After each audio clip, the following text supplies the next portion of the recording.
Hello everybody, and welcome to another War of the Spark draft here on the channel. If you're watching this on YouTube, welcome.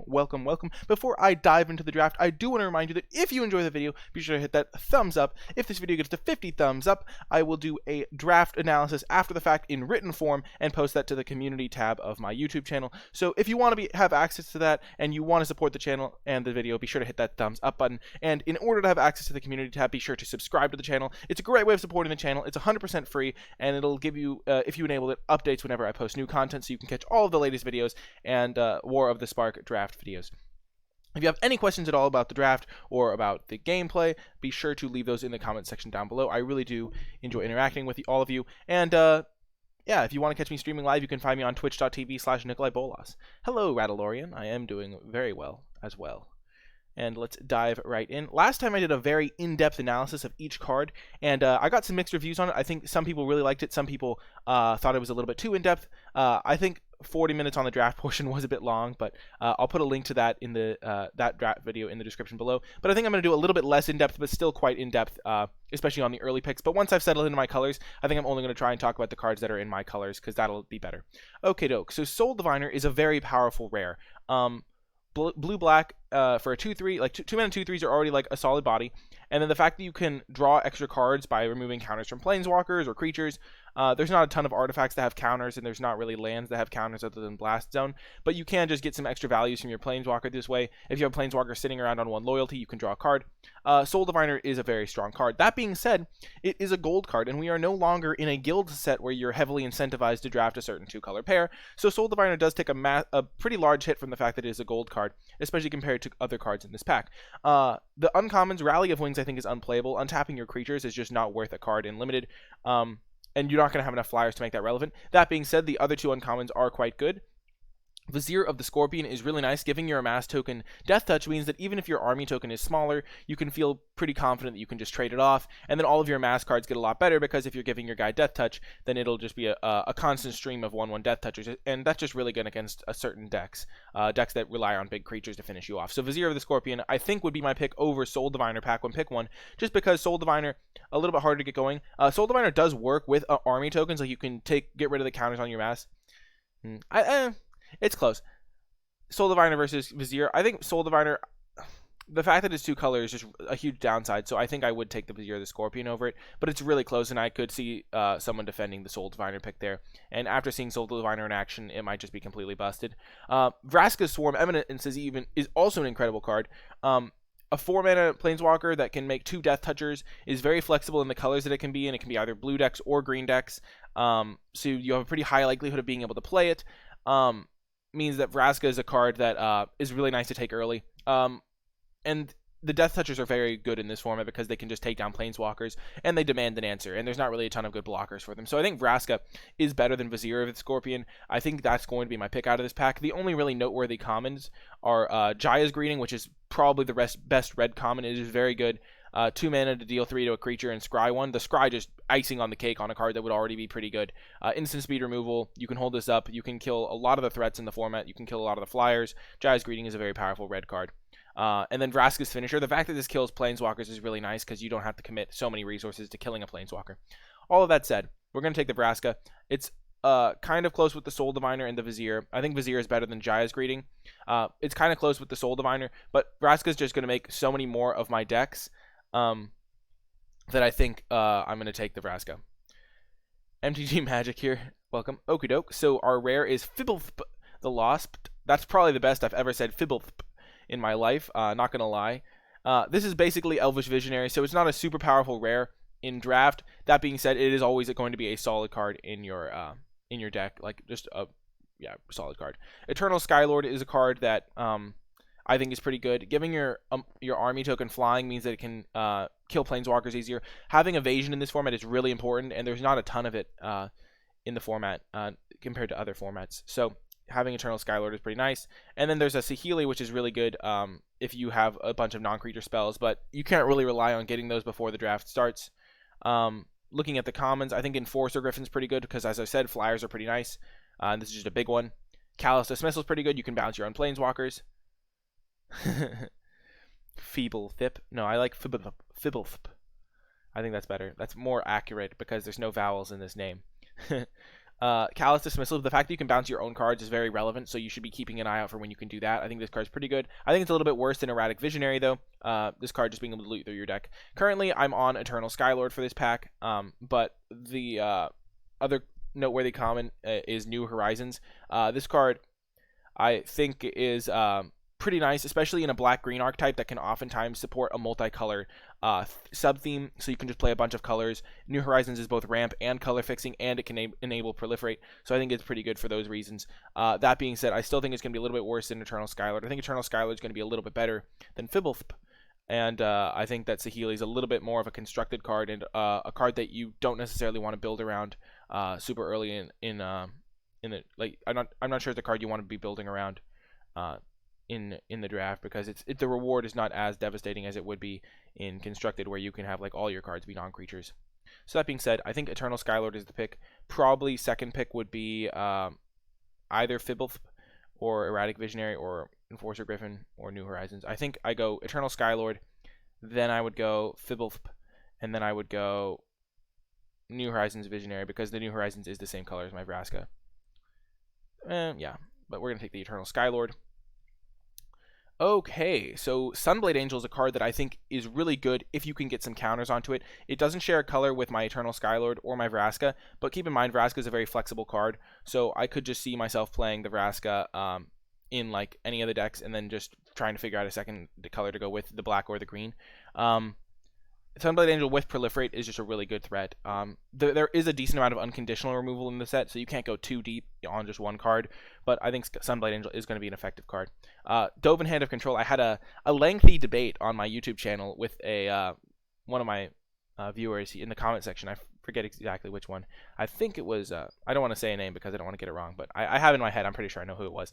But we have a lot of debates, and he usually makes some good points, and he was very high on Dovin Hand of Control, and I was very low on Dovin Hand of Control. He was saying it was like a card that you'd want to take fourth, because it just like shuts down a card and really stalls the game, and is just an effective card, especially if you have some flyers and things like that. I'm not a huge fan of Dovin Hand of Control. I think that it's setting you up to fail, because he stalls the game very well, and then he runs out of counters, and you just end up down a card in a stalled game, which is not great. So I'm not really looking to take the Dovin here, especially when I'm not really sure where I'm going this draft. I think Thunderdrake is quite good. Flyers are good, and you can pretty reliably cast 2 spells in a turn. I already have a blue card, so Thunderdrake is looking pretty good to me here. Herald of the Dread Horde, not a card I'm super excited to be playing. Shriek Diver's fine. Unlikely Aid's a good card, I think, if you have enough creatures. Burning Prophet, pretty nice if you are going for more of a non-creature theme, but I'm really looking at the Thunderdrake or the Sunblade Angel here. The Thunderdrake is the same color as my Eternal Skylord, and I think Thunderdrake is just a very good card, and it works with Proliferate, so I think I'm going to take the Thunderdrake over the Sunblade Angel. I don't think you want to super commit to a 6-drop this early in the draft. You can get 6 drops later on. There is also the Dovin, but I'm pretty sure I'm going to just take the Thunderdrake. It also keeps me more flexible because it is the same color as my previous pick. Okie doke. So now here there's a Cruel Celebrant, which is uncommon I'm not super happy to play. I don't think there's a super great Aristocrats theme in Limited. I think this is more of a constructed card, so not a card you should be really playing in Limited. 10th District Legionnaire is quite good, but we aren't even close to Boros. And keep in mind that in this set, it's much different than the Ravnica Guild sets that we've had before, where you don't have as much of an incentive to go into the gold color combinations super early. You want to kind of be already a red-white deck before you just slam a 10th District Legionnaire early. Wanderer Strike is good, but it is slow, and I've seen like I've been able to get a decent number of copies of these in my deck. Am I still sticking to the 5-pick method? Excellent question, Rattlorian. The 5-pick method is more specifically for sets where there are guilds. So in the guild sets, there's only 5 different color combinations you can play, really, the 5 guilds. And so you get so much more rewarded for finding the open color combination that you can kind of just abandon your first 5 picks.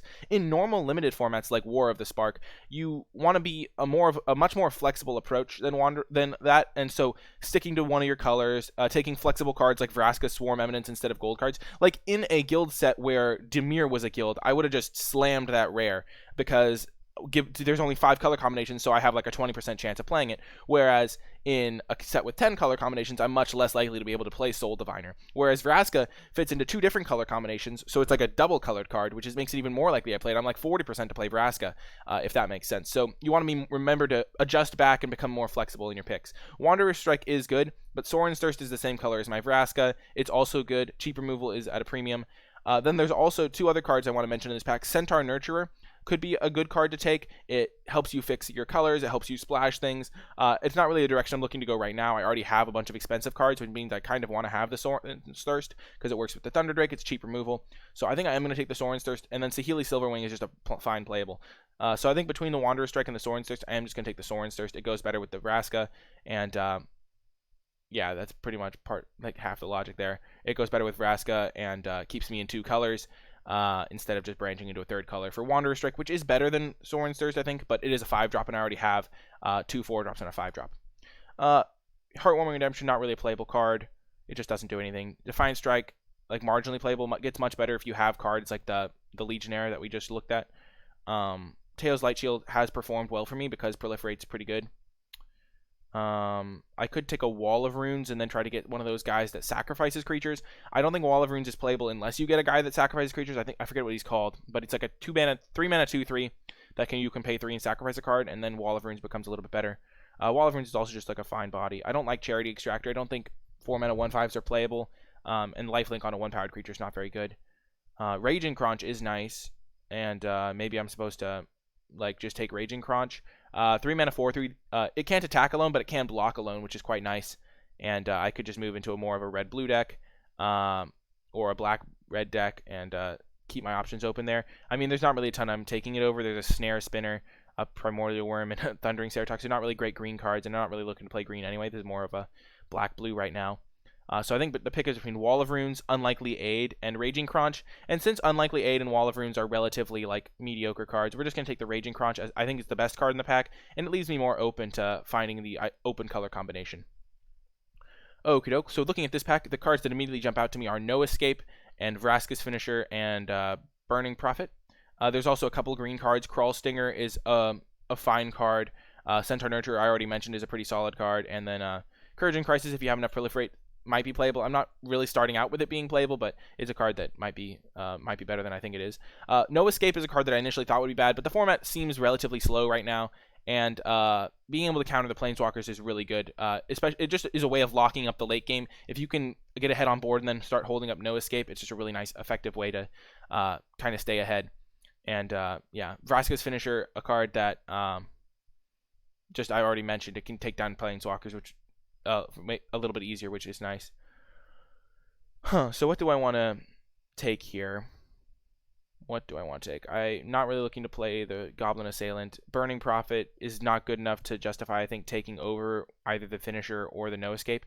I think I want to just stick with a more proactive plan and take the Finisher. I'd rather not get too put into a camp where I have to just hold up No Escape and hope my opponent casts a Planeswalker into it. I think being proactive is a really good, important thing to be doing in this format. So I'm going to take the Vraska's Finisher here. Rising Populace is a card that actually has been impressive to me. I've liked Rising Populace, and I think that it is better than I thought it was initially, because they really have to kill your Planeswalkers, so it's not like they can just let this sit and play. It does die to Sorin's Thirst initially, but it grows out of control pretty quickly and works really nicely with Proliferate. So I think Rising Populace is actually just a solid playable. There is a New Horizons here. There's a Stealth Mission. Stealth Mission was pretty good when I played it. You can just take down Planeswalkers. You can get in those last points of damage, so I'm a little bit higher on Stealth Mission than I was before. And then Herald of the Dreadhorde has some potential. 4 mana 3/2. It's kind of built for trading off, and when it dies, you get a 2/2, or you get 2 counters on your army. So that's a nice effect as well. I think I would rather take that here than a Stealth Mission. First of all, because I'm more likely to be black than blue at this point, because I think Vraska and Sorin's Thirst, I'm just starting to pick up more black cards. Also, I like getting creatures early. You don't want to have a creature-like deck in this format, because if you don't have creatures, you can't attack Planeswalkers. And then I can maybe pick up one Stealth Mission later, or I might just segue into black-red. But yeah, I'm going to take the Herald of the Dreadhorde here. I kind of want to try this card out as well, because it seems like it could be decent. I think the best card in this pack is Vivian's Grizzly. I think this is a very solid common. The ability is expensive, so you don't really want to be activating it until the late game, but having your 3-drop have extra utility in the late game is quite nice, and the fact that it can hit creatures or planeswalkers is good. I'm not a fan of Crush Descent. 4-mana counterspell that's conditional is not really where I want to be in this format. I think Saheeli's Silverwing is significantly better. I can play this in any deck. It gives me some information about the opponent and their strategy, potentially, and flyers are really good. So I think I am just going to take the Saheeli's Silverwing here. Over the probably one of these red cards, probably over the Burning Prophet, because the Burning Prophet would go with the Crunch. But Saheeli's Silverwing is going to make my deck no matter what. I do have a decent number of 4-drops, so that is something to keep in mind. I don't want to have too many expensive cards, but the Silverwing is going to be my pick. Okay, so what do I want here? At this point, I'm either playing some combination of blue, black, and red. I'm not really looking to play red, but it could still happen. Naga Eternal is not really a playable card. 3-mana, 3/2 is just kind of bad. Vampire Opportunist does have some uses. It's like not the unplayablest card, but not a one I'm super happy to play. I think Grim Initiate is actually relatively good, just because if you can get some proliferate synergies, you can use Grim Initiate with those. But I'm really not like looking to play that. I might just take the 2-drop. You need to have some number of 2-drops, and this isn't the worst one, so I'll just take the Vampire Opportunist. Now I will take a, maybe I just want to take a New Horizons. I don't think Banehound is good. 1-mana 1/1. No matter how many ability you give a 1-mana 1/1, they're almost never playable. It's sad to say, but giving it haste doesn't do much. Giving it lifelink doesn't do much. It's just not a very good card. We're just gonna take the New Horizons. I think it's gonna be a little bit better than Grim Initiate in like the. I don't think we're gonna play Grim Initiate, and I don't think we're gonna end up in a red deck. Dovin came back. I did say I would give it a try to the person in my chat, in my YouTube comments. So we'll give Dovin a try. We'll do it for science. Though I would probably take, if I was at like the Pro Tour or something, I would have taken the Unlikely Aid. And then we'll just take the Sky Theater Strix. We'll try that one out maybe. Ooh, we get a chance to take one of these 2 cards again. I think we'd rather have the first Unlikely Aid because it's more likely to make the deck. We are building a pretty creature-heavy build because I'm doing my best to prioritize creatures because I think that's something I haven't done as much in the previous drafts I've done. So we're going to take the Unlikely Aid over the Wall of Runes and maybe get a Wall of Runes later. And it doesn't look like we really want to be playing Wall of Runes right now anyway. Okie doke. So there is an Arlen Voice of the Pack, which is a really good uncommon. It essentially makes 3/3/3 wolves if you can keep it around, but we aren't playing green. Ugin's Conjurant was pretty solid for me in my last draft, but I'd rather take something that's a little bit better earlier on, like an Even Eternal. Flying is quite nice. This is like a overrun effect, but I don't think it's going to be as good. Only giving your creatures +2/+2. You need to have a pretty wide board for that to be great. At this point, we have a Sorin Search for removal, kind of a Dovin. We are building a lot of creatures into this deck, like a lot of flyers. I think we're just going to take the Aven Eternal, keep going with that flyers theme, and see where it takes us. We'll take it over the Ugin's Conjurant. We definitely over the No Escape, over the Kasmina's Transmutation, and kind of see what we can do with this. More flyers theme. Ooh, Teferi Time Raveler. I can't play it. I might just take it for the collection, though. Ooh, actually, Rescuer Sphinx is incredible. Rescuer Sphinx is really good, in my opinion. The fact that you can bounce your Planeswalkers to reset them is really nice. You can replay your Dovins. You can replay your Vraskas. You can replay your Enters the Battlefield effects, like that guy. And what's the other ones? I don't have any. And Vraska's Finishers. And, I don't know. Overall, just a card that I'm very happy with. And it's a 4/3. It comes with a counter, so it works with Proliferate. I like Rescuer Sphinx a lot. Don't worry, Fairy Tales. I'm still in like the second pack, so you didn't miss much. So yeah, we're just gonna take the Rescuer Sphinx over a card that we would just be rare drafting. Next in this pack, we would take the No Escape #1 over Saheeli's Silverwing #2, but Rescuer Sphinx is a card I'm happy to play. Flyers are really good. Okay, how good of an Augur of Bolas deck is this? We have 1, 2. We're not playing Raging Crunch. 1, 2. We have 2 instants and sorceries, so not really a good Augur of Bolas deck. Though Augur of Bolas doesn't need to hit every time for it to be good. Neoform, not my colors. Contentious Plan. Teferi's Time Twist is a card that I actually do like. It can save your creatures. It can get Proliferate started. Not that I have any Proliferate cards right now, but at a certain point I might pick up some. And also just protecting from removal is quite nice. There's also a Vraska's Finisher. Maybe I do want to just be more proactive, get creatures onto the board so I can be attacking my opponent. it also works well with all of my mass guys. So I kind of want to take the Teferi's Time Twist. But it seems a little bit cutesy. I think we might just take the Vraska's Finisher. Vraska's Finisher is really good because you can just attack with your creatures and guarantee a trade. So I'm just going to take the Finisher here. And keep up with my more aggressive game plan. Now we can take a Silent Submersible. This card just really threatens the opponent. They have to keep back extra blockers, and if you can somehow remove those blockers, it's really good. Not really looking to take a second Dove in here. Bond of Revival is interesting, but we don't really have any big creatures to get back with it. So it doesn't seem like it's going to be super excellent for us. I don't think Relentless Advance is playable. 4 mana for a 3/3 or 3 counters. Both sides seem pretty bad. But the Silent Submersible is going to be a good one. Vehicles are generally pretty good and limited. Now, okay, so here we can choose between Firemind's Vessel, but not really a card we need. We don't really have a ton of things to spend our mana on. We only have 1 5-drop, though we do have 1, 2, 3, 4, 5 4-drops, so we have a lot of expensive cards, even though we don't have specifically 5-drops. Keep in mind, we want to keep taking cheap things. Spellkeeper Weird is not going to be great in this deck. Just, we don't really have an instance of sorceries. I think I'm just going to take the, Liliana's. Each opponent sacrifices a creature. I think I am going to have to take the Liliana's Triumph. It's not going to be great in a lot of situations, but it's going to be a good sideboard card at the very least. I think it's going to be a little bit better than Iron Bully for me right now. I do already have 3 drops. I probably can pick up Iron Bully type cards later, and Liliana's Triumph is a nice card for the sideboard. Davriel. I think Davriel's pretty good. It's just really good against the control decks that can't punish you, and a lot of people I think are going to be playing greedy decks, slower decks, and Davriel just making them discard 3 cards is really good. We don't really want a second Liliana's Triumph. Lazotep Plating is fine. I think I would probably play that in this type of deck, and No Escape is like fine as well, but we're just going to take the Davriel here. It's really good if I think my deck's going to be able to get ahead, and then Davriel can just keep me ahead and really punish the opponents. And now a Stealth Mission. Able to help me take out Planeswalkers and just keep me attacking. Works nicely with the Silent Submersible. So yeah, I like Stealth Mission here over the Dam Breaker. It's just another expensive card. I can probably pick up that type of card later. Okay, how many 2-drops do I have? I have 1, 2, 3. I have 3 2-drops. Jace's Triumph is like just a Divination. Divination is probably going to be pretty good for me. Just keeps me going through my deck. Works with like my non-creature spell card like Sky Theater Strix if I end up playing that.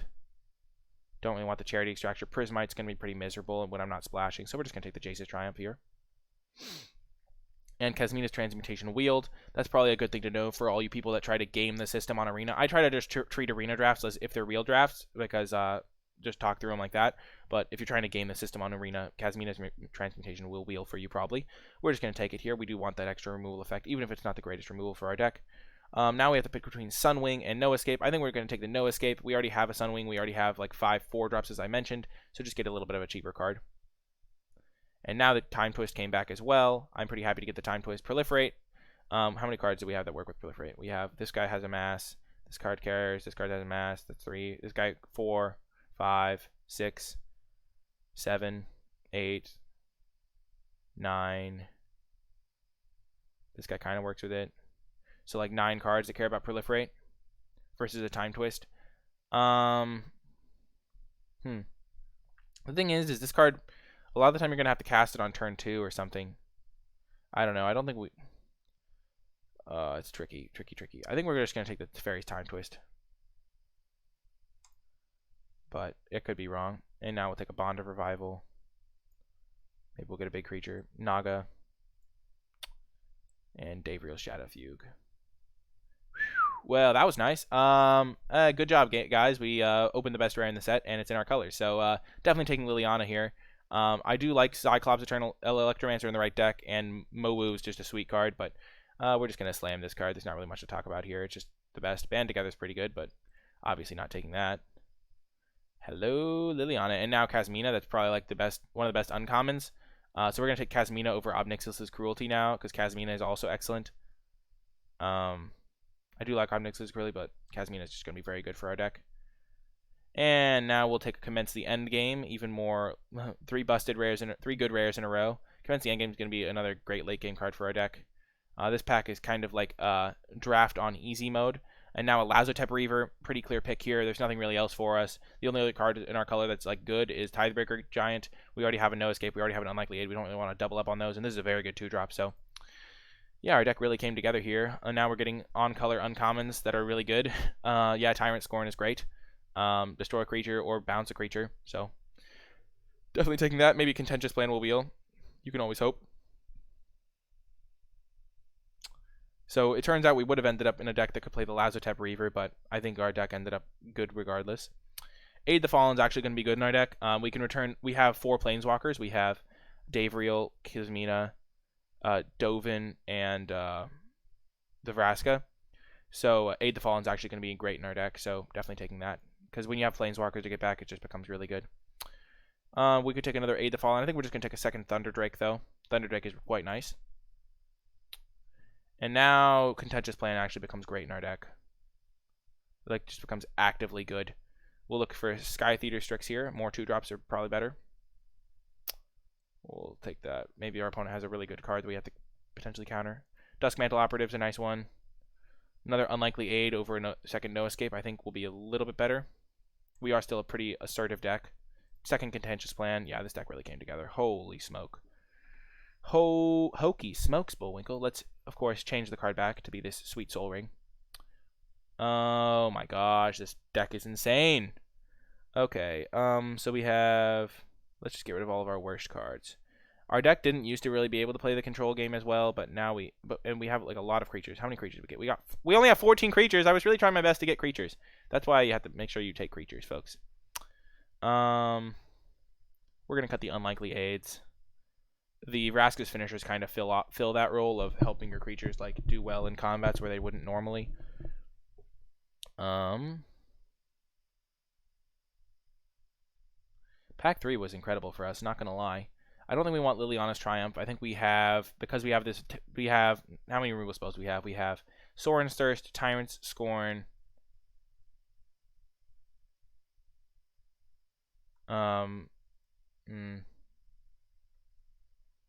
maybe we do want Liliana's Triumph. And we have Liliana. We've got to play the Liliana's Triumph in a deck with Liliana. It's just so sick. The combo, if we ever pull off the ultimate combo. Let's just cut some of our more mediocre cards. Saheeli Silverwing, not going to be necessary. Probably not going to need this Herald of the Dread Horde.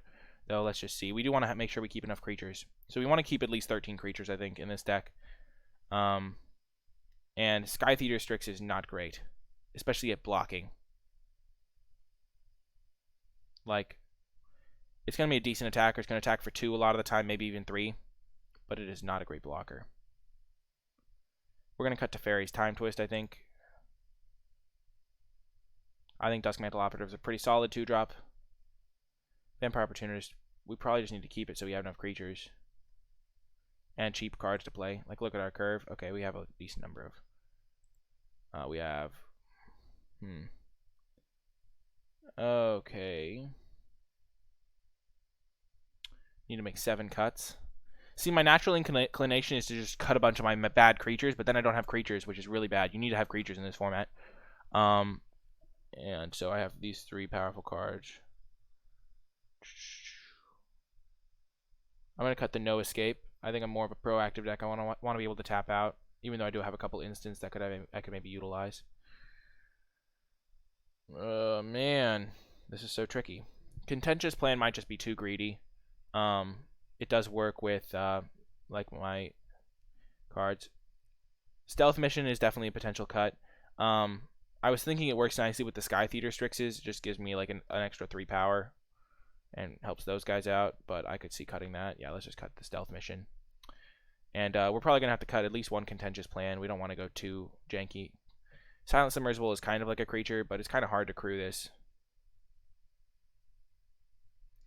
Okay, yeah, that's right. That's right. Good point, Ray DeLorean. They do kind of count as creatures. So we'll count those as 4-drop creatures. Let's look at our curve. And so does Liliana. Liliana also is creatures. So 2-drops we have Silent Submersible, Sky Theater Strix, which can't crew Silent Submersible, which is a problem, a severe problem there. The fact that our guys can't even crew that kind of makes me not want to play them. But we have 1, 2, 3, 4, 5, 6. Okay, so how many creatures do we have? 1, 2, 3, 4, 5, 6 2-drops. Okay, we can probably cut a Sky Theater Strix. We don't need 6 2-drops in our relatively mid-rangey deck. We can probably get away with 4 2-drops actually. So let's play 4 2-drops, and then a Tyrant Scorn can also kill a 2-drop if we need to.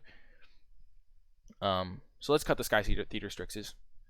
So now we have 1, 2, 3, 4, and now all of our 2-drops can crew the Silent Submersible. Maybe we'd rather have Sky Theater Strix than Opportunist, but we'll give Opportunist a shot. Then for 3-drops we have Aven Eternal, 2 Vraska's Finishers, so that's 3 3-drops. And then for 4-drops we have 1, 2, 3, 4, 5, 6.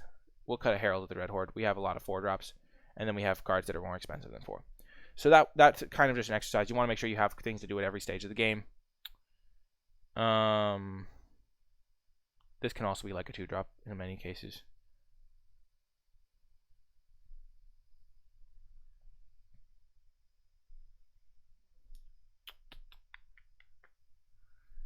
Okay, I think we want 1 Contentious Plan here, but maybe that's just too greedy anyway. Yeah, Contentious Plan, we have a decent number of ways to use it, but we're just going to cut it. You just can't. We just have so many good cards in this deck that we would rather just not spin our wheels and get behind on board and stuff like that. So we have officially 10 creatures, but as was pointed out by Radalorian, Silent Submersible. I mean, first of all, Silent Submersible is kind of like a creature. And then we have Kasmina and Vraska and Liliana, which are also kind of like creatures, and Commence the Endgame, which is also kind of a creature. So we have ways to make creatures. So that is going to be the deck. Let's dive into some matches. I'm sorry, but are you really the poster child of this deck, Vraska? Yeah, that's better. Let's get that Liliana action. This was the best pack 3 that I could have possibly had, probably. I literally opened pack 3, and it had the best rare from my deck in the set. And then I got past 3 more rares. Okay. Dove Il Gatto. Prepare to meet your doom, Dove. And we are trying out the Dovin because, I mean, my natural inclination would be to cut it, but I just want to try it out. It's a card that is kind of hard to evaluate, and I think it has potential. We have a lot of flyers and stuff like that, so it could potentially be good.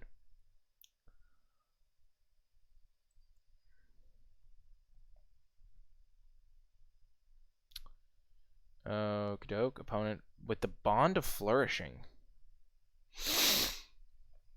Revealing a Mowu. Okay, Mowu might have to get Transmutation. Have I spotted any real aggro decks? I've gotten aggroed down by stuff. I got aggroed down a couple times in Sealed, but I've only done 1 draft, so and I kind of lost to just really good rares, so hard to say. So let's attack. If our opponent has no escape, they can no escape our Lazo-type Reaver. We're fine with that. But yeah, it's too early to say what the best aggro decks are. I haven't gotten a chance to draft red-white. I think red-white could be a good aggressive deck. Mowu, Mowu, Mowu. Okie doke. So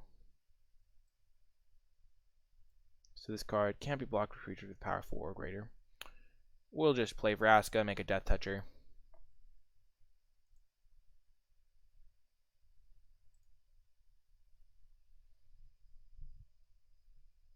And if he kills Vraska, we can aid the fall on it back, so that's really nice.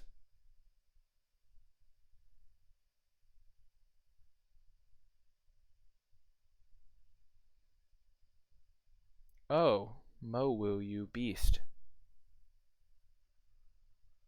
So if he attacks Vraska, we'll just trade the Death Toucher for it. And then get a big attack in. Whoa! Okay, that doesn't work the way I hoped, but, you know. We can bounce it.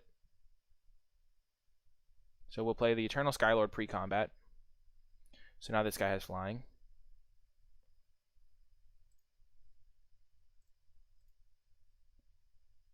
This guy can't be blocked.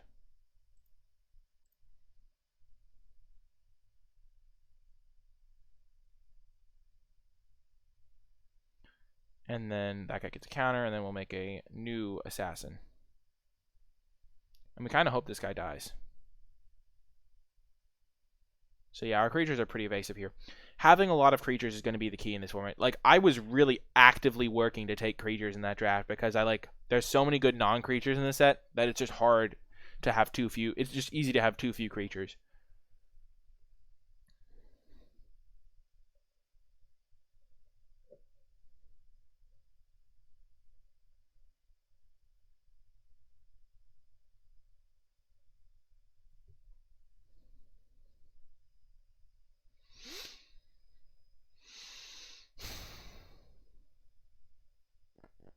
What is opponent up to?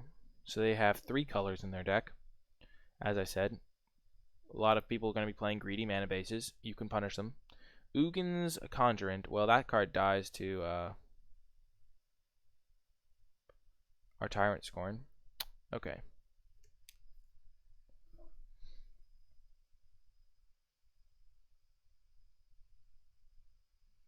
Wow.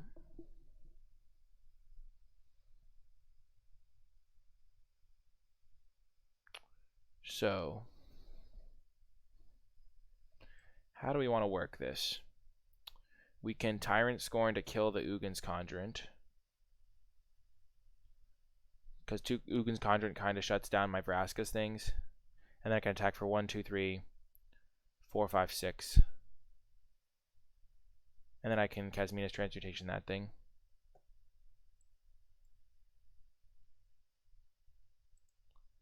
That seems good to me. So let's kill this. And then next, attack with these 3. I mean, these 4. Because even if our Vraska dies, we get to bring it back.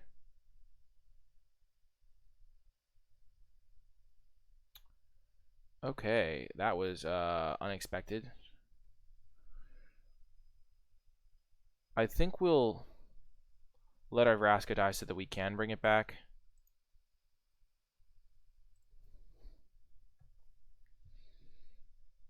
Unfortunately, we have the wrong mana. Oh, whoa. Converted mana cost X or less. X from your graveyard to the battlefield. Wow, okay.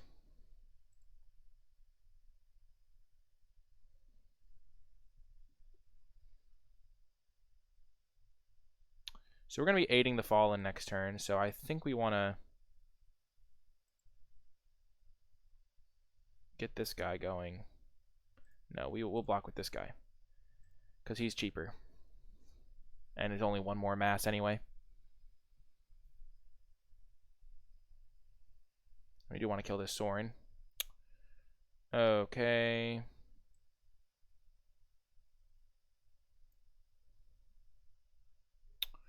Wow, that was a tricky draw. That makes this turn way more complicated. So I can't draw the Vraska and play it again. These guys can attack here. All 3 of these guys can attack here. So I think what I'm going to do is I'm going to attack all the guys at Sorin.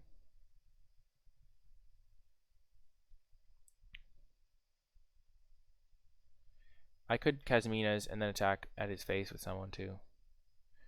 No, I want to make it awkward for him to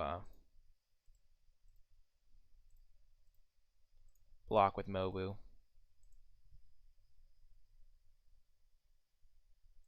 So Sorin down.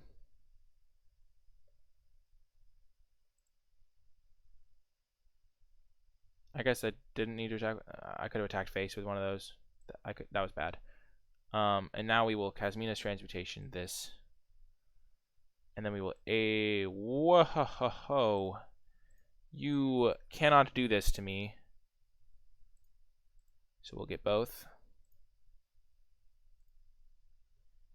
And then we will play our Lazotep Reaver. And now this is flying. Okay. So we played that turn almost perfectly. We could have attacked his face with the Duskmantle Operative. And the opponent concedes. Okay. So a lot of his cards have counters, which makes the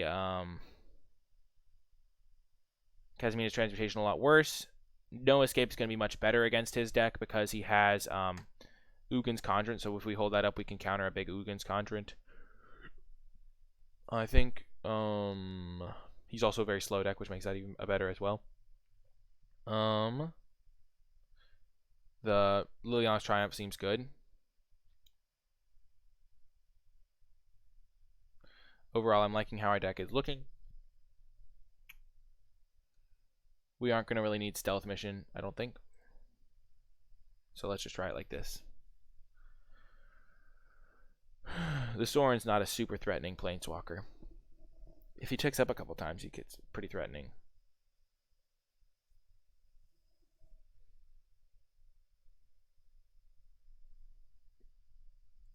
But yeah, our deck played out really well there. I was really proud of it. Good job, deck. We didn't even need any of our most busted cards. We didn't draw our Liliana. Sucks to be us, I guess. Just winning without it. True professionalism right there. That's what I call it. True professionalism. Our deck is classy.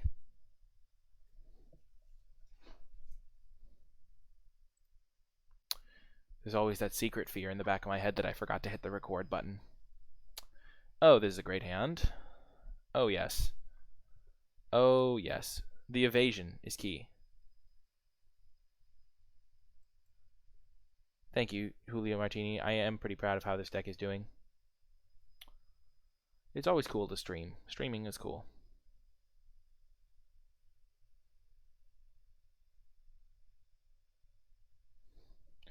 The Vivian's Grizzly that doesn't die to the Sorin's Thirst. Clearly the opponent is sniping. No, I'm kidding.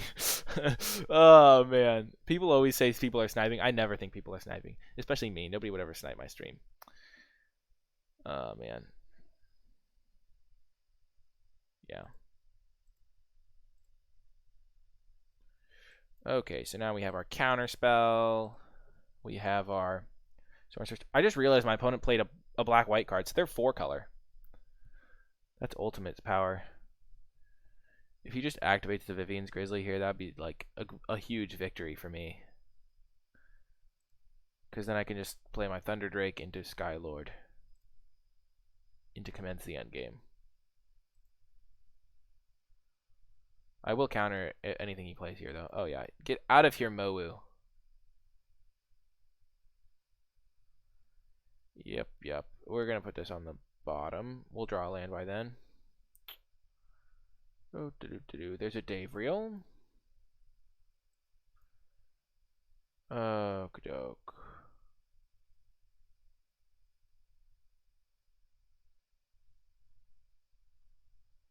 Yep. Okay. So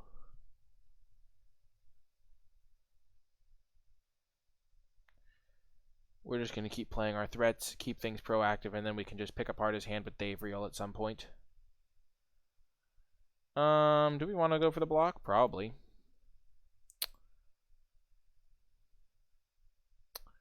Actually, our flyer is way more valuable than his ground guy.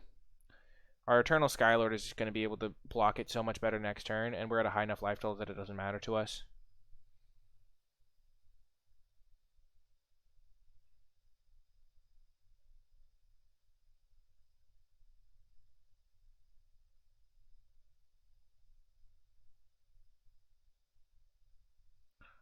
Wow, the post-combat New Horizons.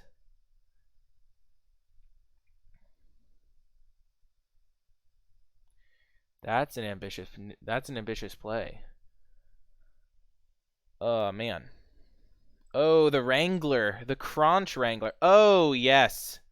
Okay, change of plan. Instead of Eternal Skylord, we're just going to play like the very solid play of make him sacrifice his guy, then play Davriel and make him discard, and then if he plays Crunch Wrangler, oh, and we buff our Thunder Drake. Oh, yes. Oh, this is sweet value.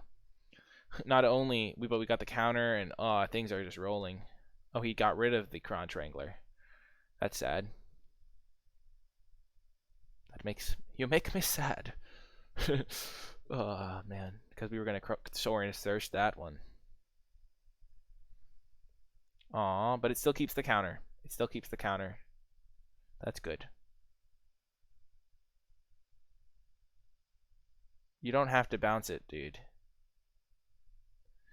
Though if he doesn't bounce it, it dies to the Sorin's Thirst. So, wait, what did he bounce? Oh, he bounced that. Oh, that's actually sweet. Okay, we're just gonna play the Skylord.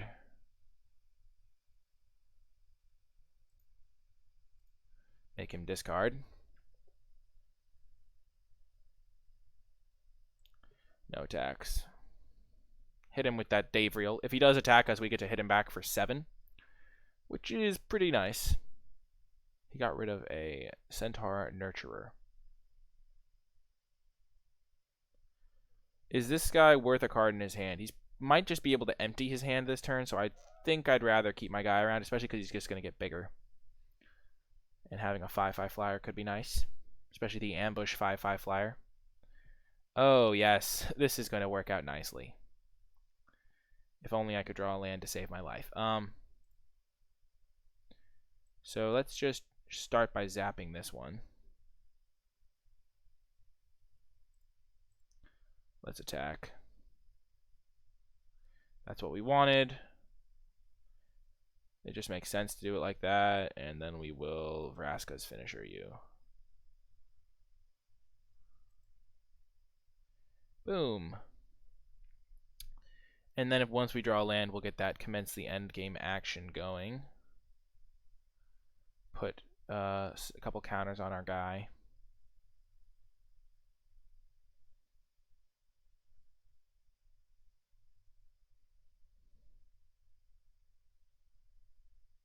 Oh, you're scared, opponent. I sense your fear. So this will put 3 counters.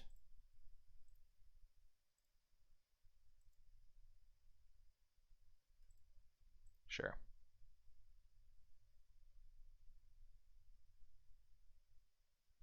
We just want to get the board clear of evasive things before we play this Vraska. Get him for 5. Duskmantle Operative is actually a fine draw.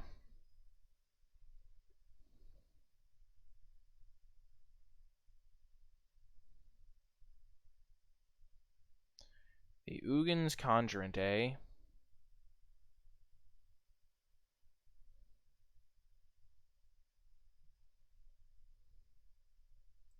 Oh, yes. Lazotep Reaver, you are the clutchest. Oh, thank goodness for Lazotep Reaver. My 6/6 is waiting for you.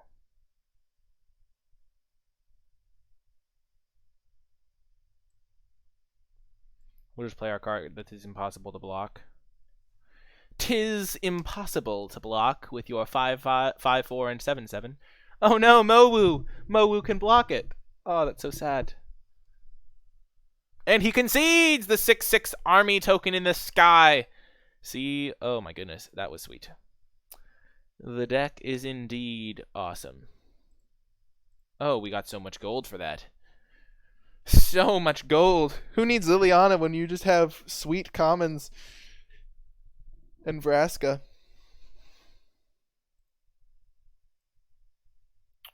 Perfect. Hidden. Facing off against Hidden. We will play first. We will keep. Oh, yes, this is the dream.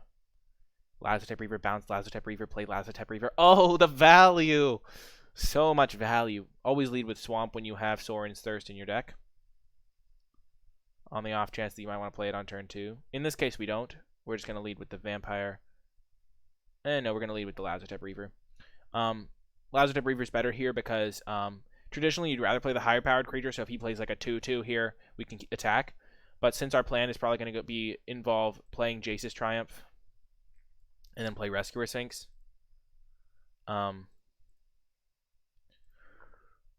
we're going to want to keep up the option of just Rescuer Sphinxing on curve. And we hit it. Perfect. Though our black cards kind of... not really. We don't really care about that part. Oh, good. This is good for us. Our opponent's having a very slow draw, as decks tend to do in this format. His greed shall be punished. Oh, yes. The Submersible. We are just going to get our flyer down, though.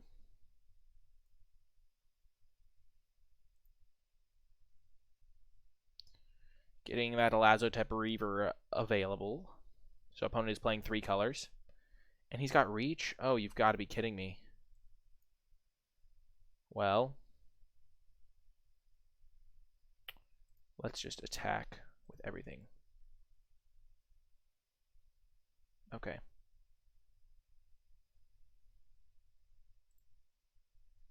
And now we will play our submersible. And we will play our Duskmantle Operative. Because this guy could just be unblockable.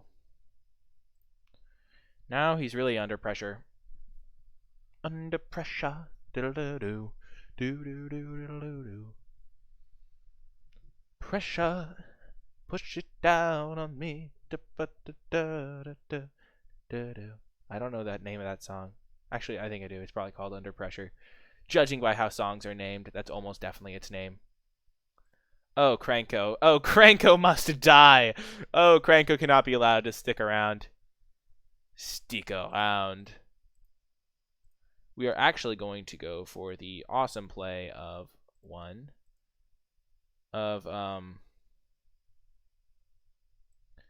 Vampire Opportunist, crew our submersible, and then attack, and then have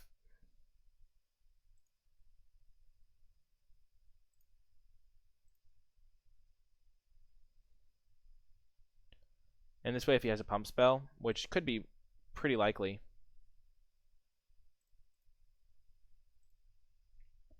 then he'll block, go for the pump spell, and we'll get him.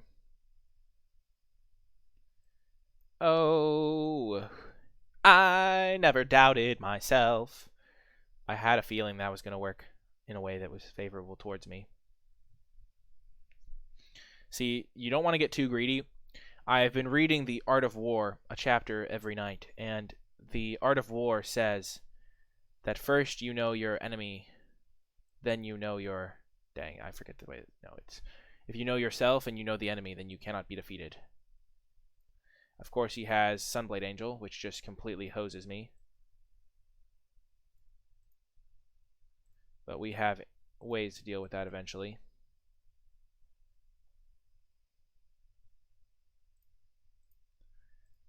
Oh man, that Sunblade Angel is so brutal. I just don't have a removal spell. This card's going to basically be hitting him for 2 every turn. It's going to be doing some work. Watch him just kill it here to spite me.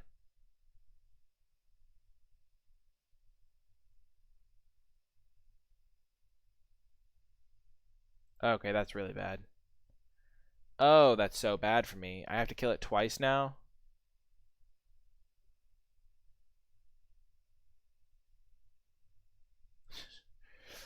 Ah, curses!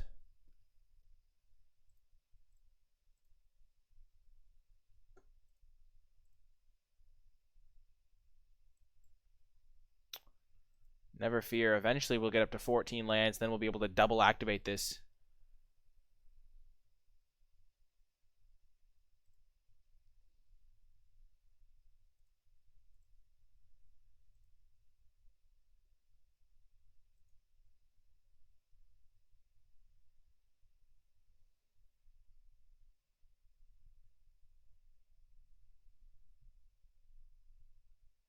Well, that's brutal. Oh my god.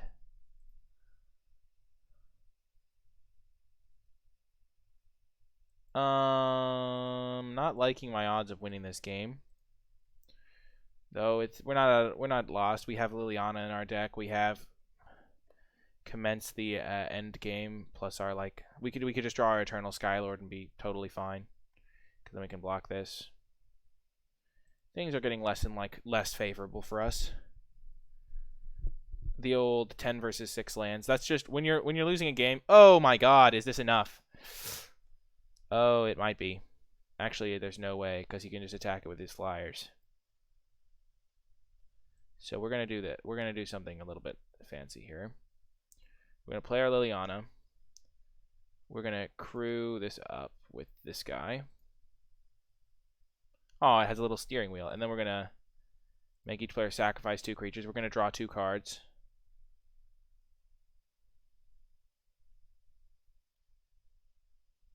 He's obviously sacrificing his worst too, but, you know, what can you do?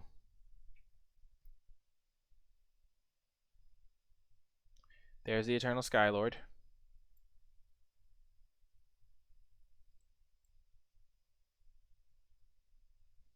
And hopefully we can find our commence the end game. The Wanderer. Oh, right. Yeah, we're taking 11 here. We have 4. No, we don't have enough mana. We're dead. Oh my gosh. His Wanderer is also a dragon. That's kind of sweet. Yeah, this was just the classic. My opponent drew 5 more spells than me type game. Dang, that was almost good. That would have almost been good enough too. If he didn't also have the Sarkon, this 3/4 would have blocked there.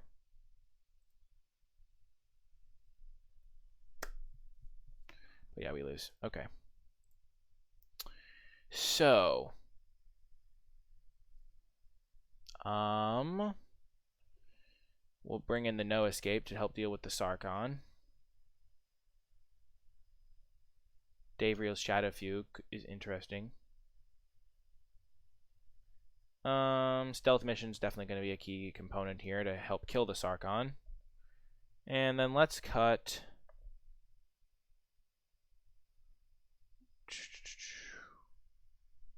Casmina's Transmutation is really good against that 3/3 flyer.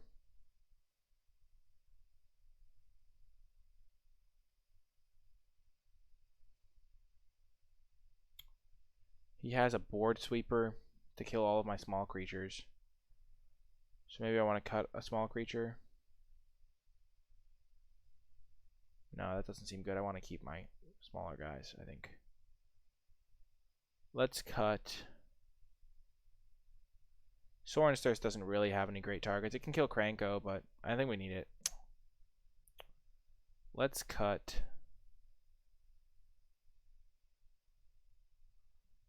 the Dovin.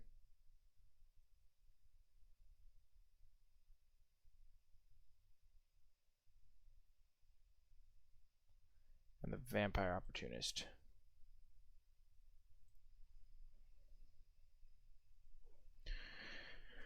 That was a brutal game. We drew our Liliana, and she was not even close to good enough.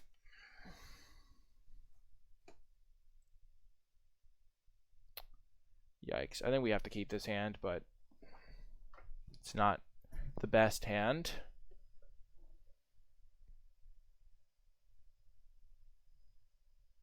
That really helped. Another creature, another flyer, more evasion.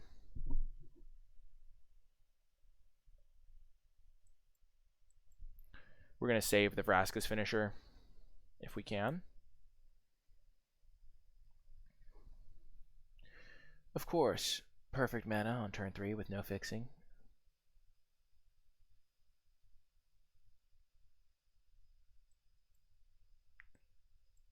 We're just going to hit him with some flyers here. We can maybe double up the spells with the Jace's Triumph and something else. Start getting counters onto our Thunder Drake. War Screecher, eh? That is a good card to kill with our Vraska's finisher.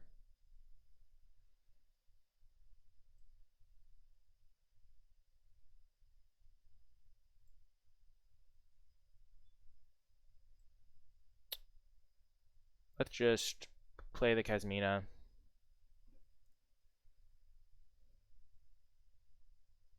Get rid of Vraska's finisher, so now we have 2 targets for our Fallen. Attack with both.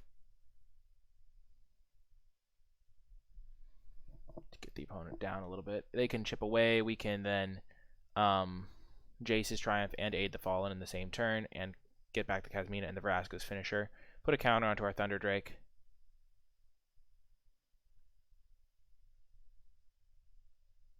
I think we want to Jace's Triumph and aid the Fallen, and the next turn commence the end game so that our army gets as big as possible. Keep in mind they now have the ability to just kill every creature except for these 1/3s with their board wipe.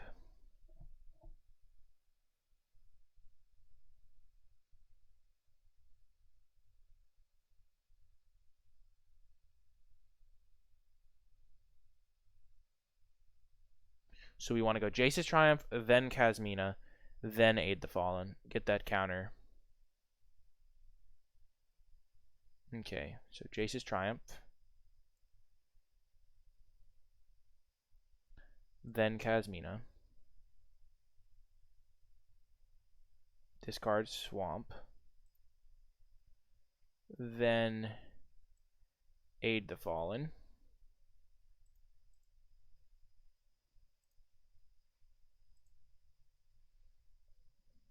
And then land, attack for 5. We do want to try and Sorin's Thirst this guy before it gets too big. But right now his board sweeper will kill his own guys. He'll kill both of his own dudes. Krenko, okay. Maybe we want to kill Krenko.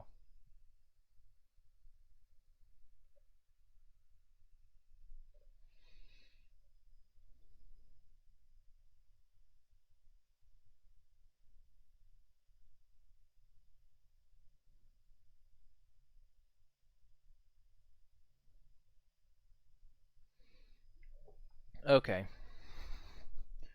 So we can Kasmina and Vraska's Finisher. We can also Sorin's Thirst and Vraska's Finisher. So we could kill this and this. This guy doesn't have any good attacks. So I kind of just want to kill the Rising Populace.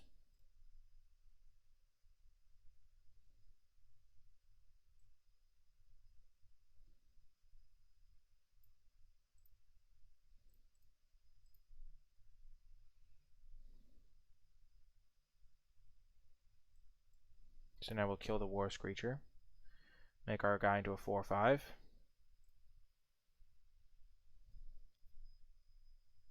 We won't play the land because we want to have commence the endgame, make this as big as possible.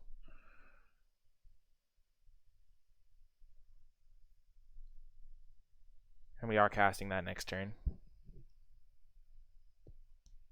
We'll play the land afterward.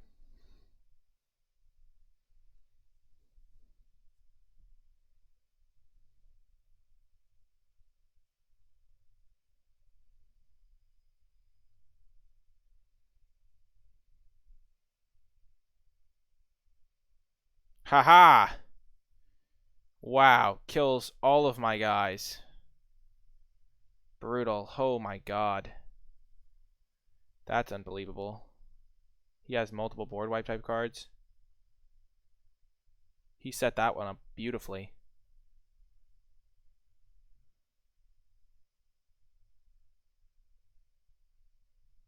That was real bad for me.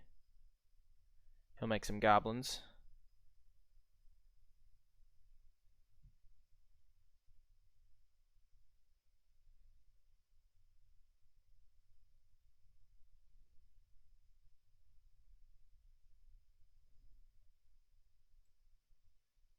Okay. Oh man, I think I planned that poorly. I was gonna Dave Reel, and that would put him to 1 though. I mathed that poorly. Bad math. Because if I Dave Reel plus Kasmina. Yeah, let's just do that though. Get rid of his last card.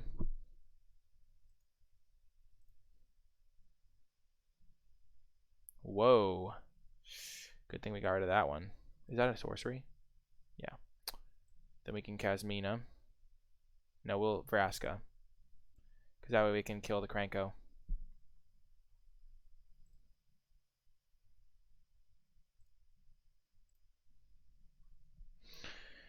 Okay, moment of truth. What's he got? Okay, he's at 1. He has to kill this Dave Reel. Boom, we got the win in game 2. It's all coming down to game 3. We now know that he has that second board wipe. So how do we want to deal with that one? I kind of want to play Indestructible guy. Let's do that. That's good against. And we'll cut Dusk Mantle Operative. Indestructible is good because it can protect from the board wipe. It can also help kill the 3/3. that has first strike and all that jazz on it. Maybe Herald. I forget which Herald you're talking about. You mean the Saheeli's Herald or whatever the Saheeli one is called? No, that's Silverwing maybe.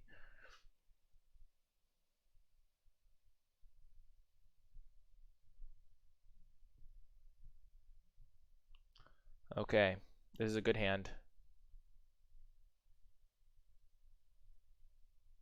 Opponent is on a mulligan.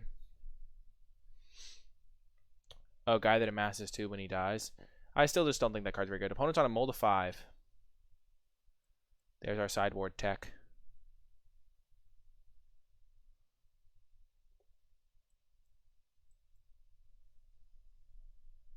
We'll kill a 3-drop if he plays it. Opponent is mana screwed. Okay.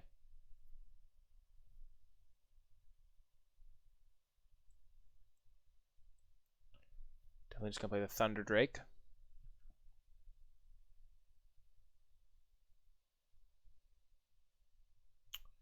Yeah, we'll kill that.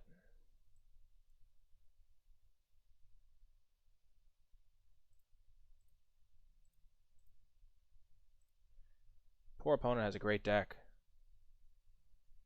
Okay, so I'm going to bounce that so that I can then get a counter onto it next turn. Because next turn I can go this plus either Sorin's Thirst or Tyrant's Scorn. Opponent's not out of the... Opponent has not lost this game. Okay. So we are going to have to use our Tyrant Scorn.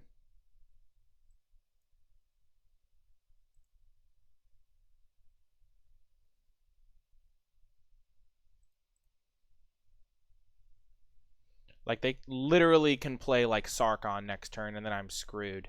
No, they can't, because they don't have double red, but I'm not screwed. But okay, so I'm playing around both board sweepers, kind of, here. Okay, we're just going to...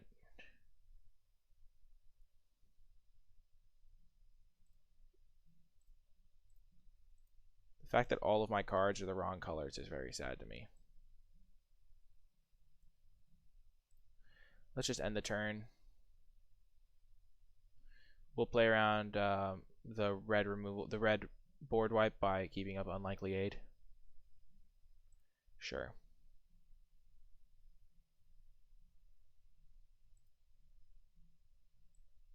Let's see what you want to sacrifice, buddy. He has to sacrifice Kranko, I think. I should have cast this in response to the Kranko.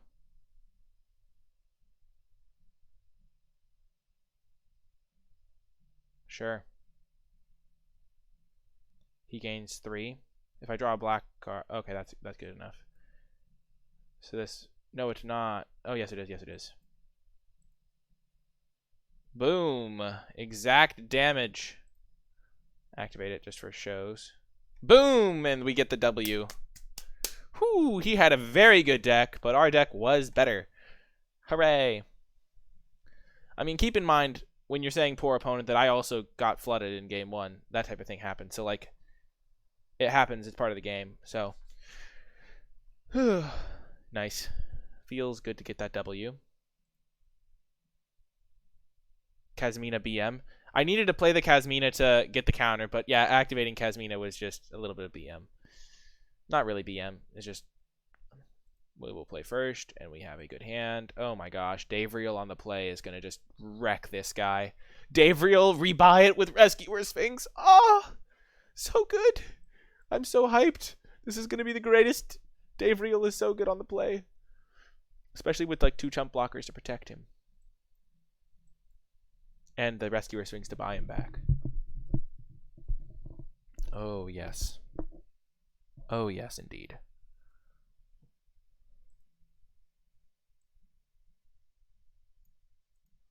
Oh my gosh, opponent. You have no idea what's about to hit you. You're about to get forced to discard like 7 cards.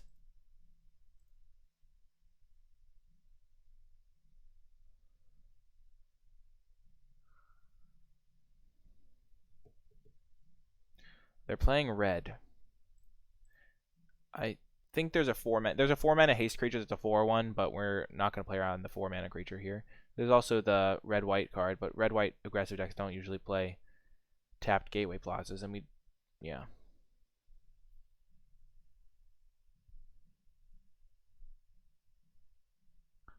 Okay.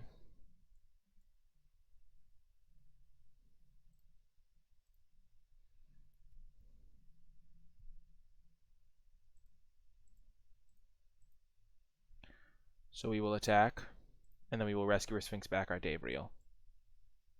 Return to my hand, Davriel. Davriel's just gonna do so good. Thank you. Why isn't there a thanks button? There's so many buttons. Oh man, there should be a thanks button. Oh no, that makes my Liliana's Triumph horrific. And my Davriel garbage. Good thing I can just hit him with my Rescuer Sphinx.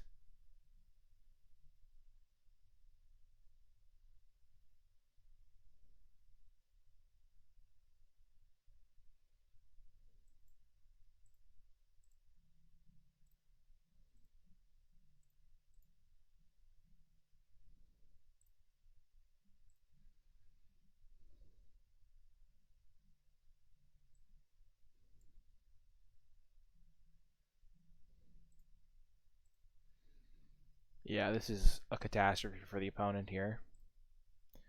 The Liliana's Triumph is looking really bad, but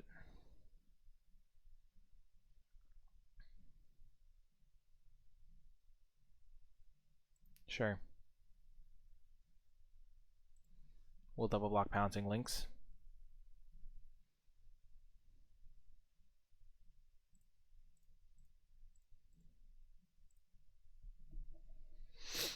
Oh man, this was such a good curve out.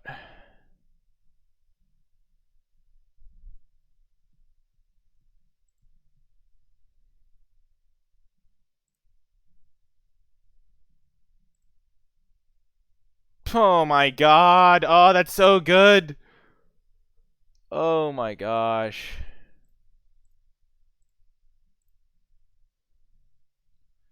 I think it's going to be better to just eat his Vigilance creature as it tries to kill our Davriel than it will be to get this guy in there into the red zone for one more turn.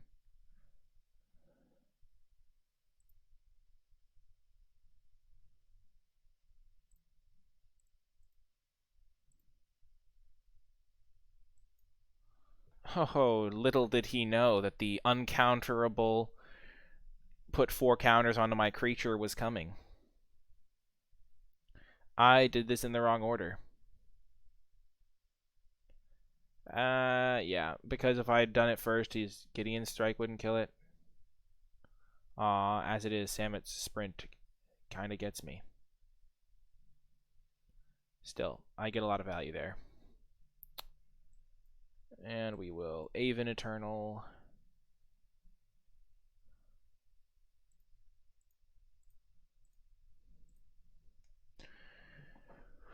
Oh, Davriel's gonna ping him for 2. Oh man, that was like the greatest Davriel of all time in Limited. Got him. Liliana's Triumph is worse against the opponent that has Teo, but other than Teo, it's gonna probably be fine. Opponent looks like they're playing a creature deck, more of an aggressive build. This guy could do work. He doesn't block the Pouncing Lynx, though. I have a decent number of cards that block Pouncing Lynx, though.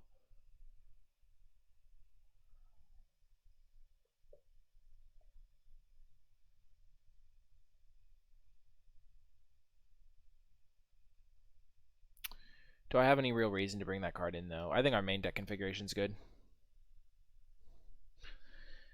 Oh, man. Adam the Trainer. Adam the Trainer, meet a Johnny, also known as NicolaiBolas, the Reckoner, the fearsome one. On the draw, this is going to be a keep for me. I have a 2-drop, so even if I don't hit my land, I can potentially do some stuff. And if I hit a couple lands, I have a very good curve out. Tyrant Scorn is a good draw, if it's not a land. Lands are the ideal draw, but I don't know why an aggressive deck wants to play Gateway Plaza. Getting a 2-drop on turn 2 is so good and limited. This is only the 3rd round, Julio Martini, so be careful. Be careful. Oh, God. What? Haha! Thank goodness we have, I mean, he just played a 3-mana 3/4, but we can kill it with Tyrant Scorn. We're going to attack in, though. We would rather use a Vraska's finisher on it.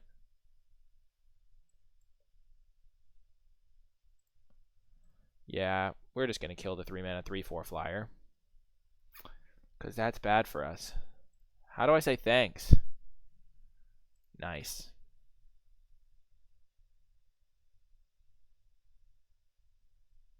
Aww.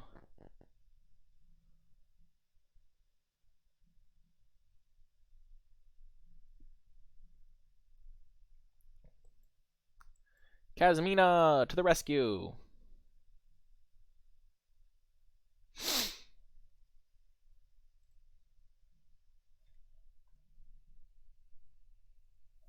Okay, we're going to get rid of a Vraska's finisher. No attack. Not going to suicide my guy into your first striker. Maybe I've been a little harsh on the on-crop invader. This card is actually pretty good. Did I take a 1-mana 1/1 first striker over it? I think I did. That's probably a mistake.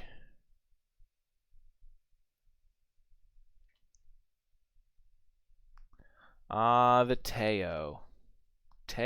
Teo. Fueling the on-crop invader is brutal.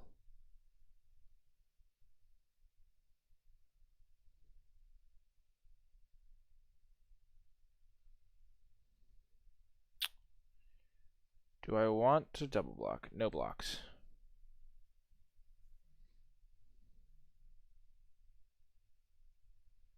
Ouch. Will I make the red and green review of the set?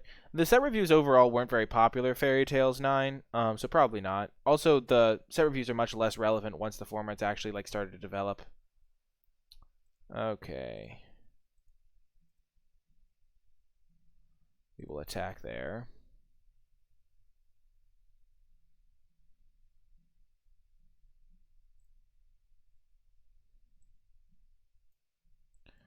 Okay. He blocked. That was more of just like a will he block type situation. I don't really want to play my Vraska's finisher. I'd rather get this guy down so that I can potentially double up on spells and get a counter on him, kill the Teo.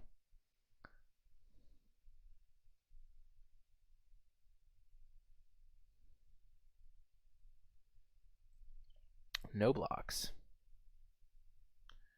You got me, on-crop invader. On-crop invader plus Teo is kind of scary, not gonna lie.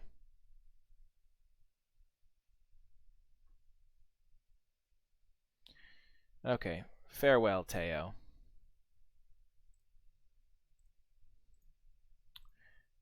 Kazmina being able to discard creatures to fuel your Aid the Fallen is so good.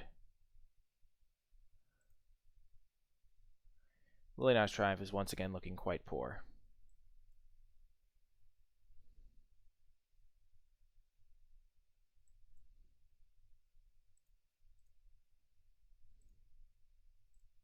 So now we have, once again, the superiority of flying with our Drake.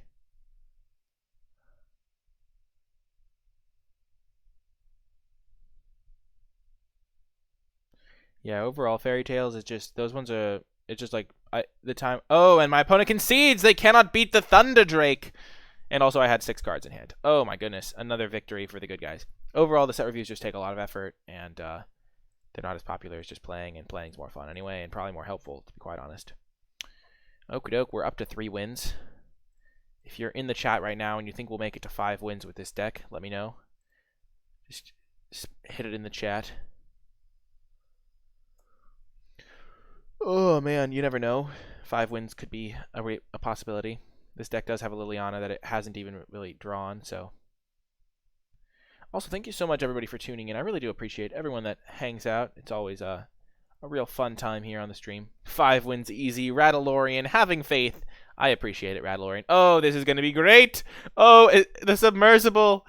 Oh, opponent will not know what hit them. Actually, they will. It's a submarine, and every time you crew it, a little like wheel comes up. Oh, they won't. They don't have a 3-drop. No 3-drops. Imagine if we were on the play with this hand. Ah, the submersible. The submersible. Excellent. Oh, it shall be done. Ooh, the guild globe. But that can't block a submarine, you see. There's no way you can block a submarine with a guild globe. Look at this. Look at this animation, folks. It's got a little wheel. It's got a wheel. I love it. I love it. Oh, this feels so good. This was part of the pack 3 that gave us everything. Oh, yes. And now we can play Kazmina. Kazmina. Ah, the Thunder Drake. Okay. So we will play Kazmina. Use her ability. And get rid of... Yikes, this is such a good hand. Let's get rid of our own copy of Thunder Drake, which seems weird, but I was thinking I was going to potentially use the Vraska's finisher to kill the Thunder Drake, but I can always do that next turn or a turn after. We do want to keep the land so we can potentially cast the end game. We want to play Skylord next turn.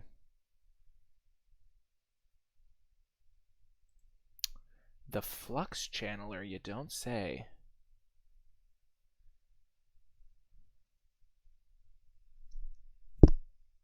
And if he kills my Kazmina, then I can hit him with the Submersible. Hit him with the Submersible! Oh, this is so good. So we shall... Oh my gosh, that draw, does that change anything? I think it does. I think we just Kazmina and then Rescuer Sphinx it back. I was gonna use my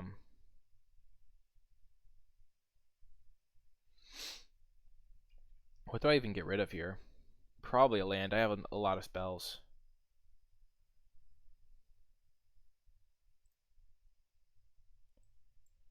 So we will Rescuer Sphinx back our Kazmina.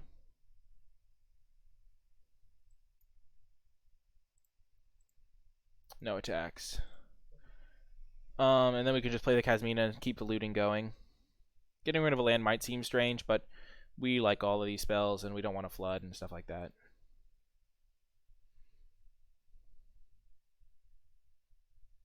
Our hand is so good right now.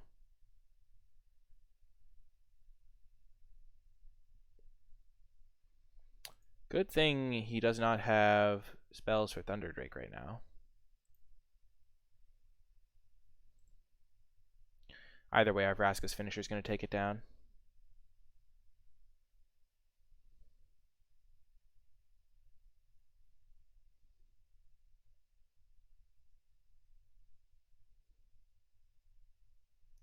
Well, there you go.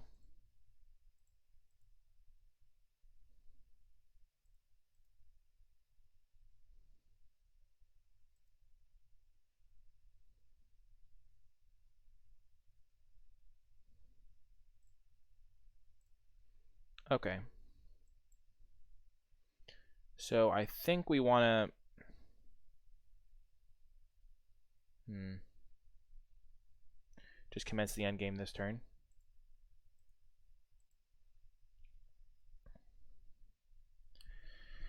That'll give us a 6/6. That will then have flying soon.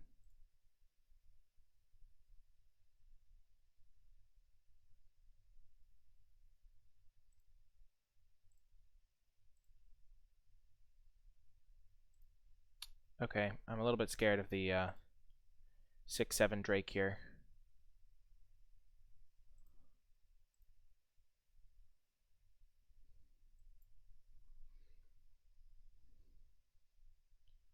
Oh no. Okay, so my turn. Oh, that's a really good draw. Next. Crew it up with the wizard.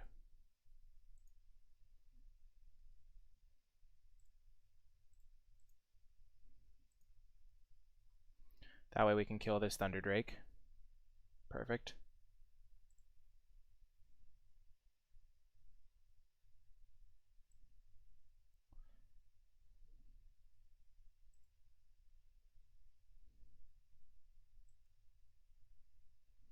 And then we'll make a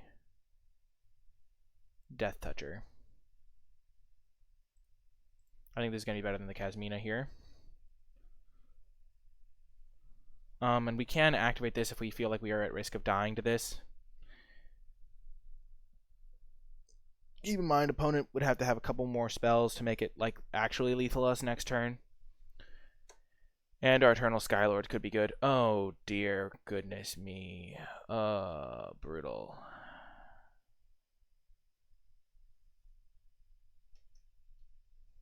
Okay. We're going to have to go for the flying on this one next turn. I'll see you later, Julio Martini.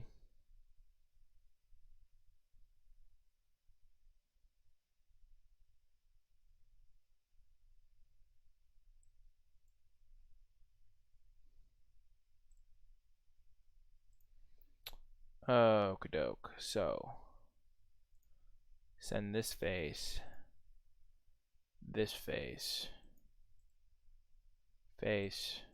face is the place.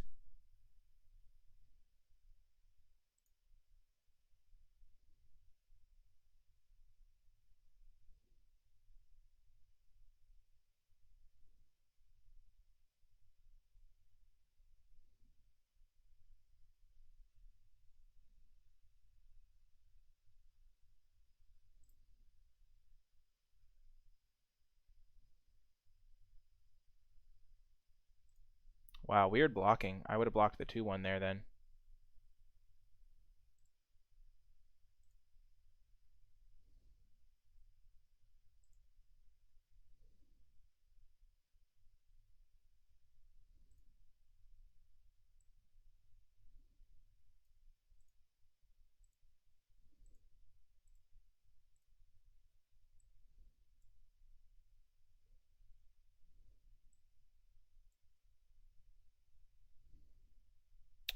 Okay.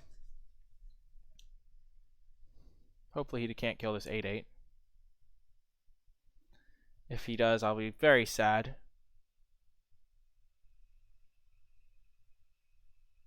Okay, yeah, we lose. Brutal. Arg, we totally could have killed this thing if we'd used our Vraska's finishers earlier, but I didn't really think that was going to come up. Ouch.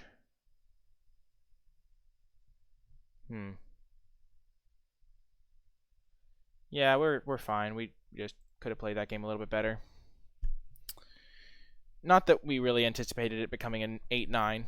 That's not really something you see coming. He kind of had to have a couple spells each turn for several turns and non-creatures to go with his Flux Channeler, but we shouldn't have lost that game, I don't think. We'll keep this hand. Keep in mind, we've only drawn Liliana one game. If we draw Liliana any game, we pretty much guaranteed to win that game. Though, hilariously, the one game we did draw Liliana, we lost, so take that with a grain of salt, I guess. We'll get this finisher down.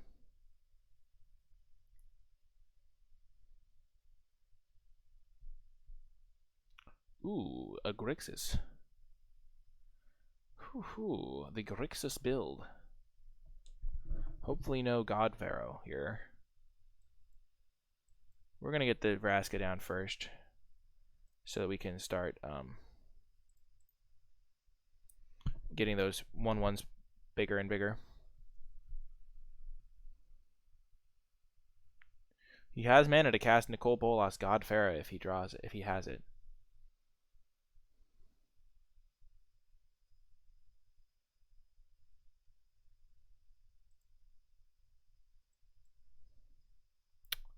So he kills Vraska?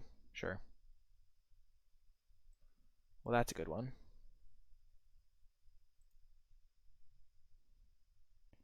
Gonna get rid of Aid the Fallen. Let's get rid of Tyrant's Scorn.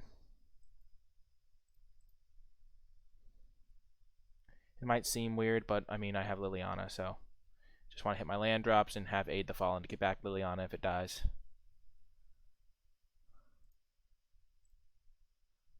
Okay, there goes my Death Toucher.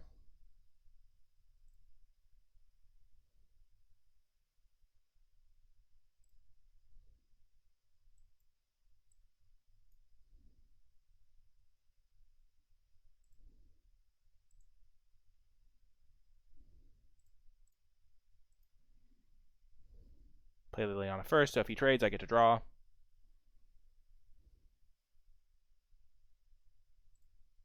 So now I can get back Vraska and the finisher with my Aid the Fallen. Or if he kills Liliana, I can get back Liliana.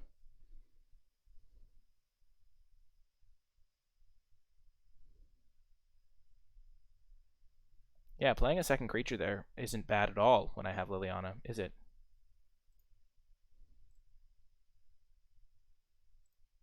Bye-bye, Wizards. You can't gain flying if I draw my other guy. And that's game. That's what I like to see. Oh, yes. Let's bring in a no escape on the draw. He has some 4-drops we want to counter. And we will cut... The Submersible is much worse on the draw, so let's cut that. Okie doke. Now he's going to be terrified of Liliana. Just like we were terrified of his NicolaiBolas potential. Man, on the draw, we're going to keep this.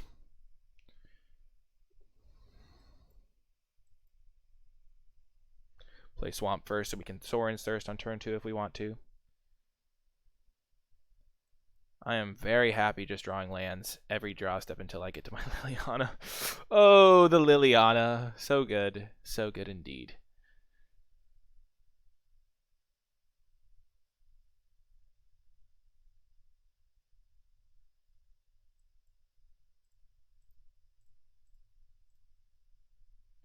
We're going to play the Dovin.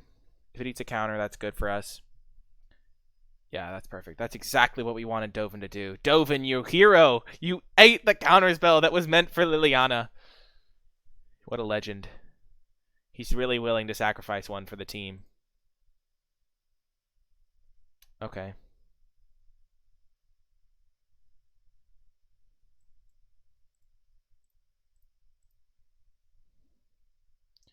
Definitely just going to Vraska's finisher. We want to save our Kasmina's Transmutation for his Thunder Maw Drake or whatever it's called. Because those things can get out of control. His deck seems built around those a little bit.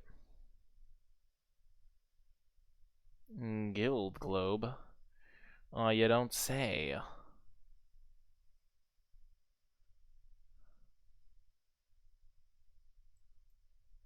Dovin bit the bullet.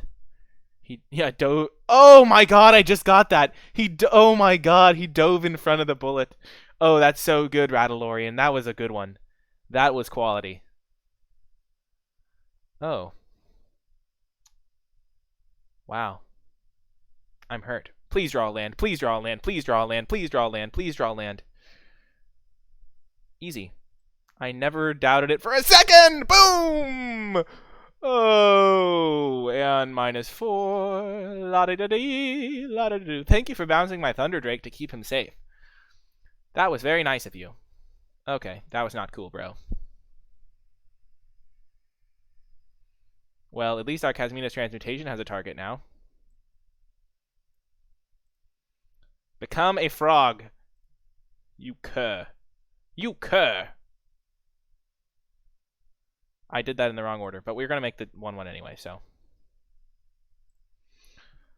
Boom! And he cannot handle the perfect on-curve Liliana. That is what I'm talking about. Whoo! Let's go. That was a clutch Liliana for sure. We're up to 4 wins here. Our deck is firing on all cylinders. Rattlorian, that was so good. He dove in front of that bullet. Oh man, Dovin, the MVP, clearly just taking one for the team. He knew that Liliana was more important. Oh, that's what I like to see from my planeswalkers. The teamwork. The teamwork. You know what they say. Teamwork makes the dream work. That's what I always say, at least. That's my favorite saying. We'll lead with Island this time. We don't need to lead with Swamp because we don't have 2 Swamps or the Sorin's Bite in our hand.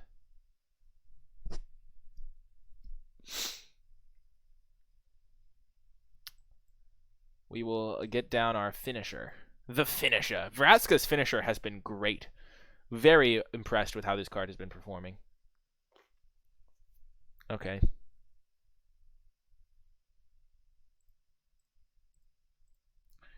Let's trade our 3/2 ground creature for his flyer. That's definitely a good deal for us. Especially because we can get it back. Ah, it's a Fairy Time Raveler, of course. Well, that's not nice. Not nice, friend. A friendo. Not really worried, like, what sorcery could really devastate me. Teferi is cool, though. I love Teferi. Teferi, as they say. As the saying goes, Teferi, Mage of Zalfia.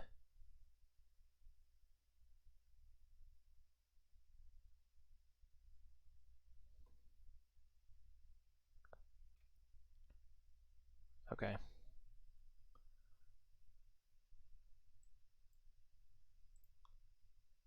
Let's just attack the Teferi. And then we will commence the endgame at sorcery speed because of Teferi. We don't want to waste our Triumph or our Scorn. But we don't want Teferi bouncing our 5/5 either.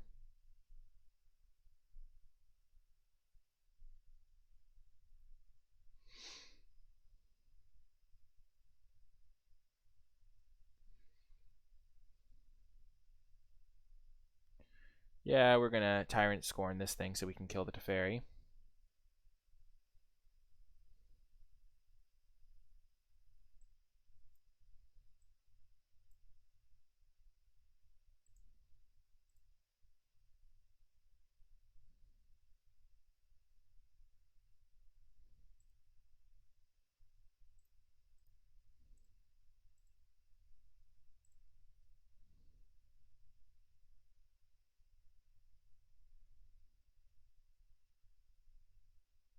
And we will cast the Liliana's Triumph here.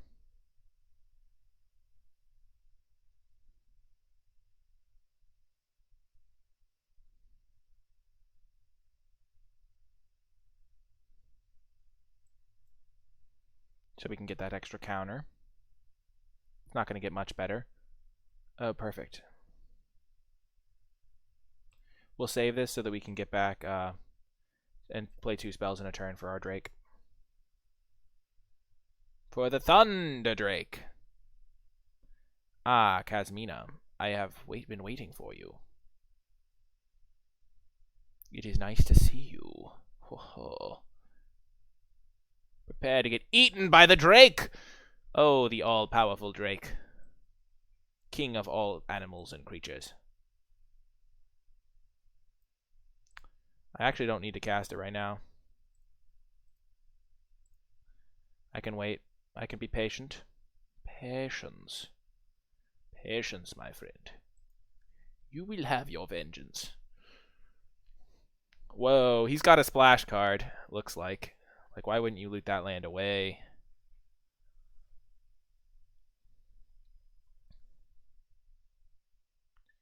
Okay, so both of his cards are good here.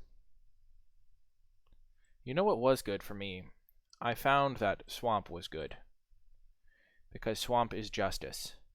If he does kill one of my creatures, I want to be able to aid the Fallen back a Thunder Drake rather than a 3/2. You know, no big deal. Oh, of course he has that. Max punished for not using my stuff. But he did mill me my Vraska, so get wrecked, opponent. You noob. You filthy casual, as the saying goes. As the saying goes, get wrecked, my opponent, for thou hast failed in thy quest. So we're going to get back a Rescuer Sphinx. No, Thunder Drake. I like the Thunder Drake.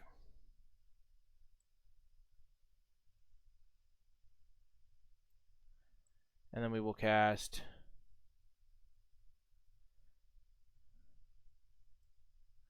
So this is our second spell of the turn. Unfortunate. I should have gotten the other one. Whoops.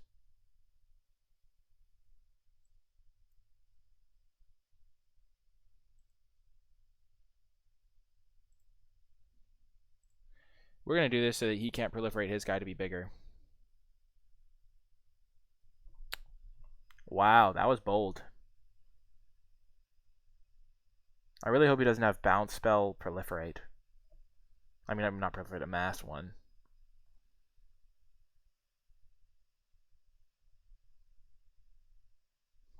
You know, always talk about what you don't want to have happen, and it will happen.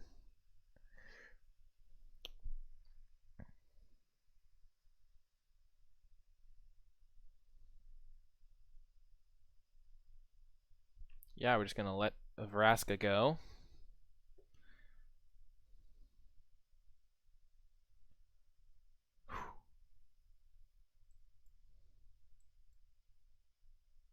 Yikes. I should have gotten my 3-powered flyer.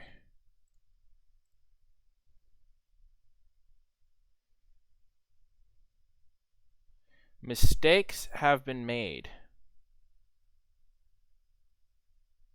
Yikes. I have made a critical error. If I'd gotten the Rescuer Sphinx, I would be in much better shape. For some reason, I thought this would get a counter on the turn I played it, but I'd already played my first spell. So it would not work that way.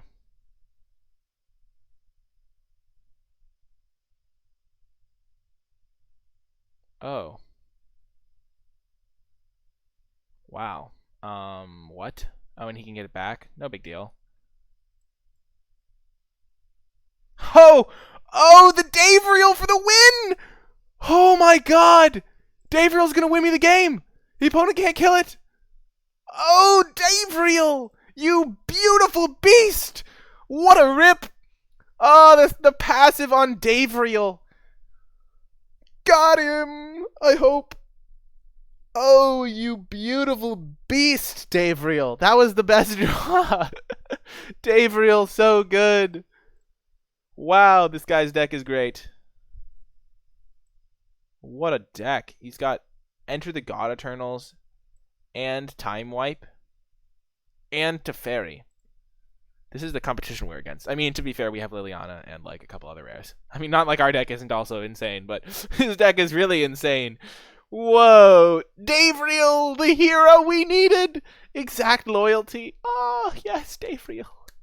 Oh, yes. Sweet, sweet Davriel. What's he getting back? Oh, getting back Contentious Plan. Okay. Oh, Davriel! Oh no, it doesn't actually. Oh yes, it does, because he has to discard. And we got him! Let's go, Davriel! Let's go! We're gonna bring in our anti-control elements. Davriel's Shadow Fugue, of course. The No Escape, of course. Teferi's Time Twist is good against a lot of his good cards.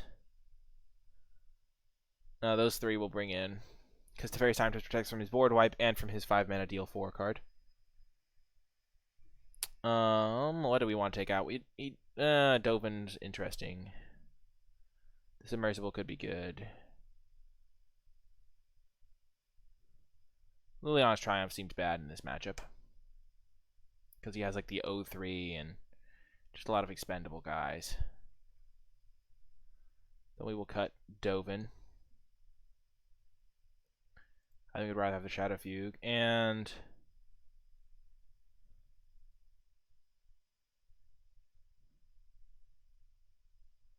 maybe Shadow Fugue is a bit much. It would have been good that game, but yeah. 4 mana to do that is very expensive still.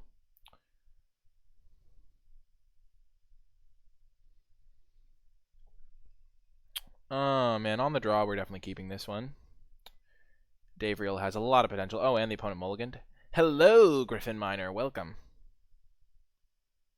This is the potentially final game of this draft. So you got here just in time to watch us wreck our opponent with our Davriel shenanigans again. Oh, ho, ho, ho, the Submersible. Welcome to the squad, Sub. Monsieur Submersible. Of course, 3 mana on turn 3. And we hit our third land to cast our Triumph, which is perfect. And the Submersible meant we didn't have to discard a hand size. Unfortunately, we have not hit our fourth land yet. This game could get a little tricky. Oh, thank God, it's at least a spell we can cast. Oh, opponent also missed a land drop. Haha! Opponent is in the same boat as we are.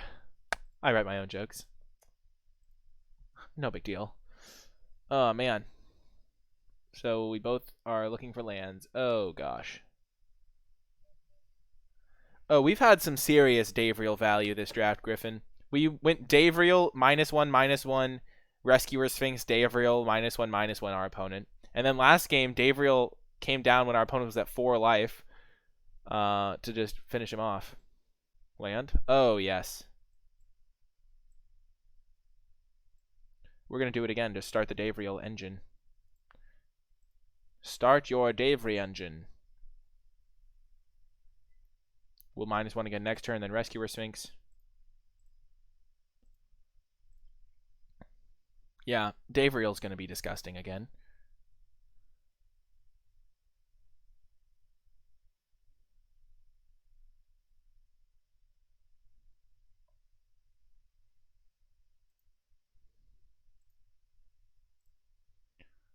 And he's going to get it back with Spellgorger.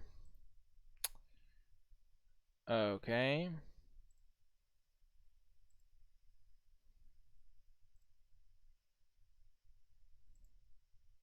Land.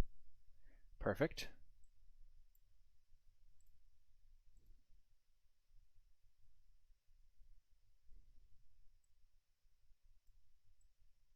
So let us Rescuer Sphinx. Returning Davriel.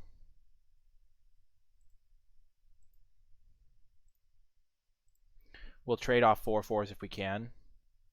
He's going to get God Eternals again.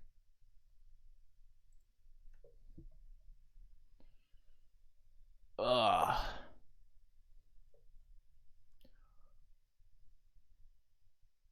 Hopefully he lets us trade these off. Wow, that's so good for us.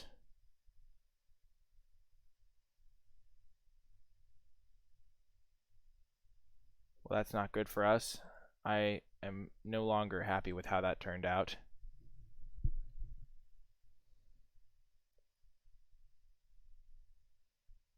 No blocks. Okay, so here we do a land, which is perfect. We will Davriel his last card.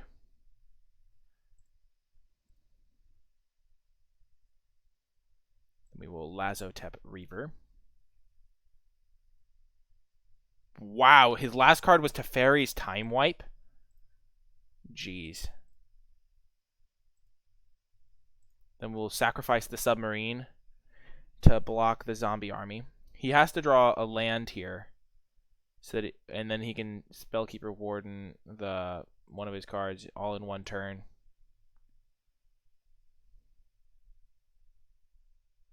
Commence the endgame's going to be good next turn. Wait, what? Oh, that's insane value. Jesus. Jesus. Not good for me, I must say. I did not really realize how good that was with activated sacrifice abilities. Oh my goodness. Oh goodness. That is very neat, I must say, Rattlorian. I fully concur. That is a sick combo. Goodbye you, opponent. Opponent's deck is awesome. Time Wipe and Enter the God of Eternals. They're getting back Tamiyo's Epiphany. Interesting. Wow, just so much combo.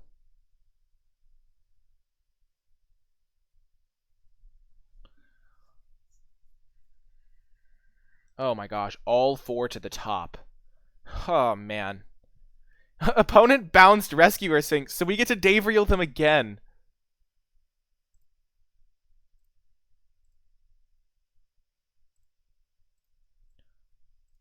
Okay.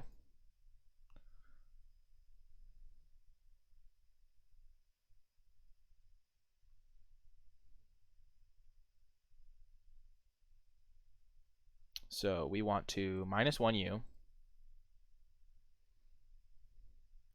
Then Casamina's transmutation, the Spellkeeper weird.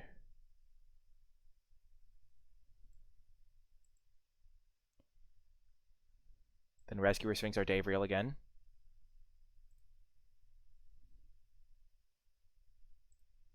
Probably chump with our Lazotep Reaver.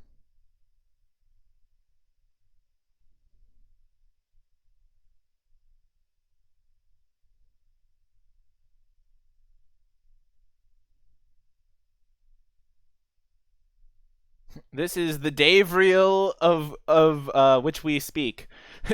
Using Davriel like 6 times. 6 in 1. Oh my gosh, is he going to bounce our Rescuer Sphinx again? Oh, do it. He's going to bounce our 2/2 probably. Oh no, he's not. He's doing it. Oh, he's doing it! Yes! More Davriel! At least in the future at some point. But probably going to have to go for the commence the end game first.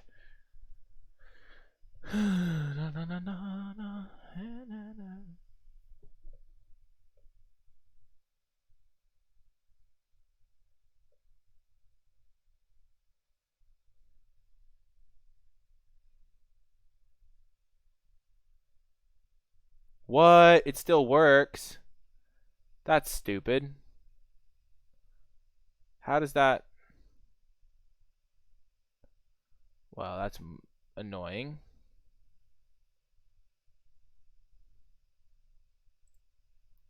No blocks. Unfortunately, we really wanted to land there.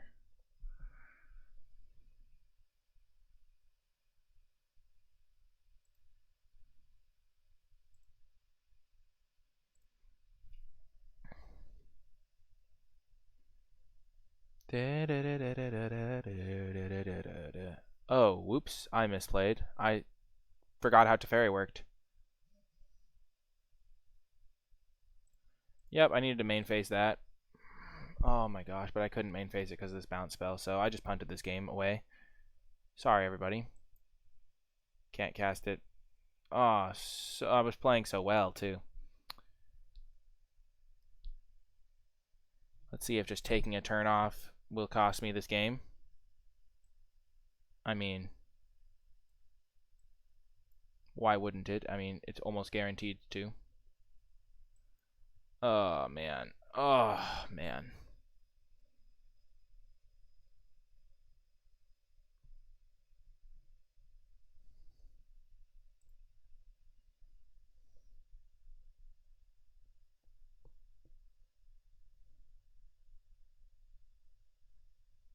Oh, right, he can cast his sorceries. Oh my gosh. At least I got the bounce spell out of his hand. So that's nice.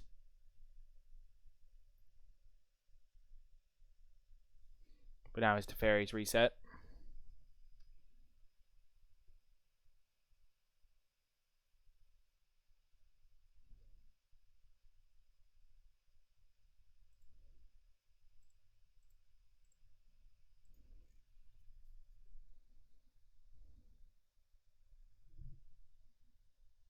Give me land.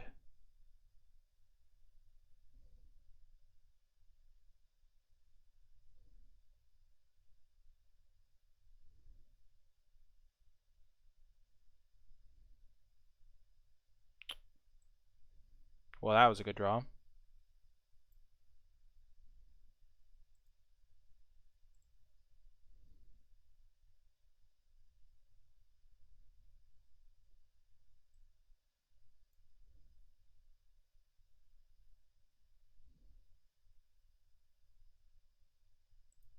I should have done that post-combat and attacked his Teferi. Probably.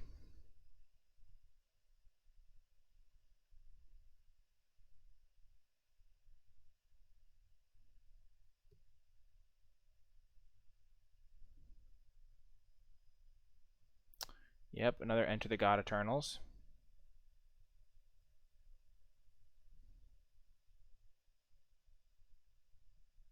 So taking that turn off might have just cost me the game really badly, but... Oh, that's good for me. He's not ready for this Eternal Skylord. Is this an instant? No, it's a sorcery, but he can cast it as if it's an instant.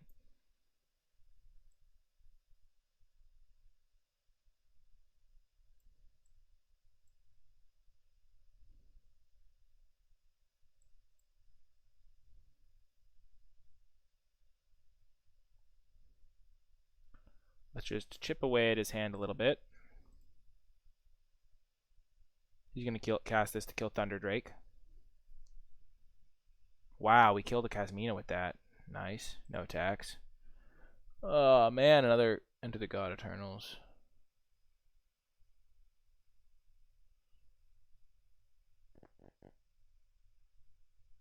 Is that his third one this game?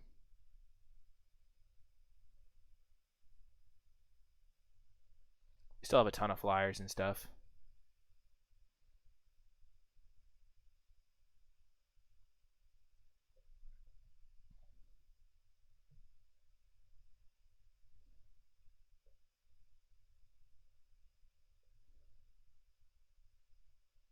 This is a crazy game. If I hadn't taken a turn off, I think I would have won.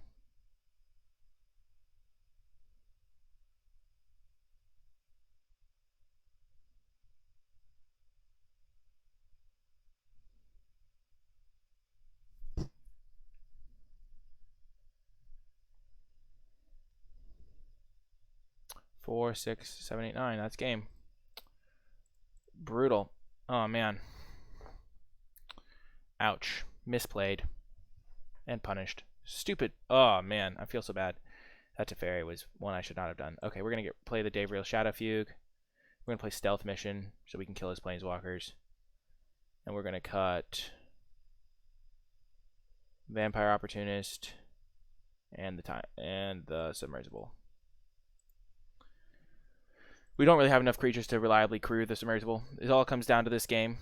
Though if we do lose, we get another shot at it. But I'd rather win this game against such a great deck. He has so many Planeswalkers. It's unbelievable. The worst part is I played the Commence the Endgame properly the first time. And then I just punted it that time. Oh, man. Let's go. Let's get this win. Let's get this W. For all of Twitch chat and all of YouTube, let's get the dub. The old victory.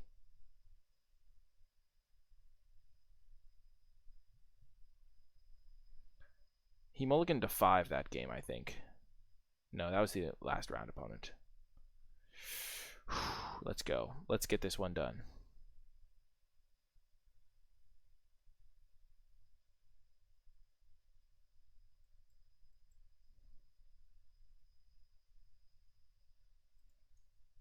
And we have a good hand.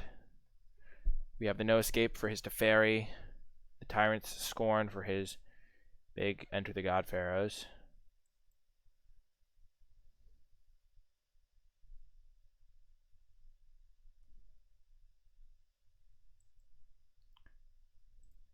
Yeah, we don't want this thing to get out of control.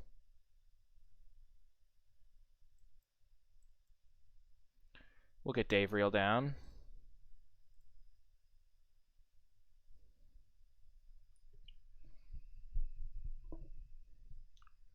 There goes the time wipe.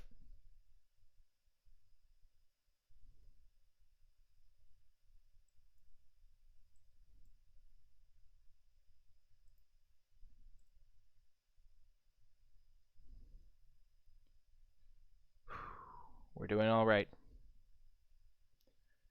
I feel, yeah, he's got something like that, but he still has to use it in a very inefficient way just to kill the Davriel before he has to discard again.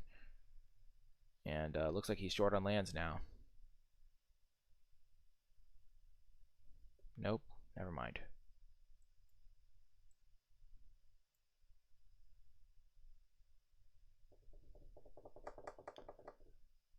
Okay, Tammy's Epiphany takes a turn off. We can use this opportunity to land Swarm, Eminence, or hold up our No Escape if we really need that, but hard to say which is best.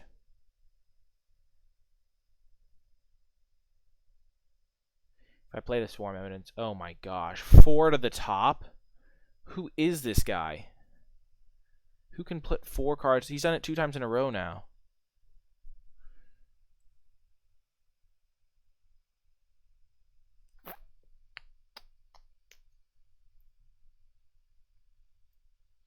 We're going to play the Vraska. He can't kill it unless he kills both of our guys.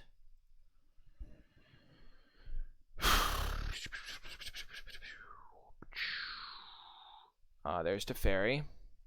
We almost held up a counter for it, but instead we're going to get to Stealth Mission, something to kill it, so...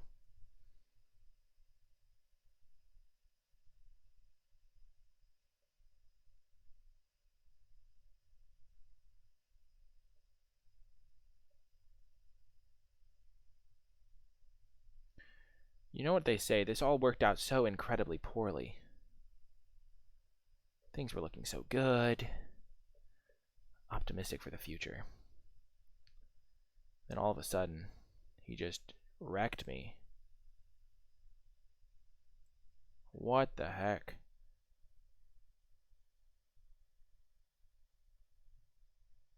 Wow, I really need to land this turn.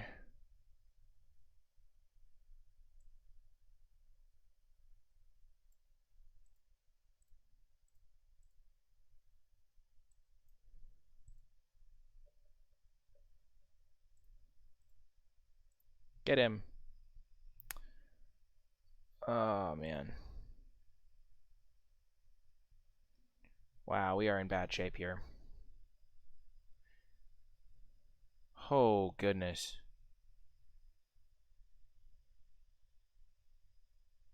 Grateful Apparition is just destroying me here. Wishing I hadn't used my Tyrant Scorn now. What did I even kill with that? Oh, I killed a Grateful Apparition. Lol. We just need to scry into an answer. That's not going to do it.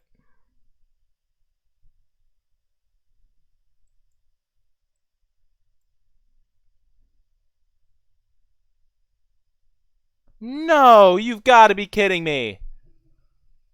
Oh, we lose. We lose so badly. This Graceful Apparition is just going to go ham. Do I have any kill spells for it? No.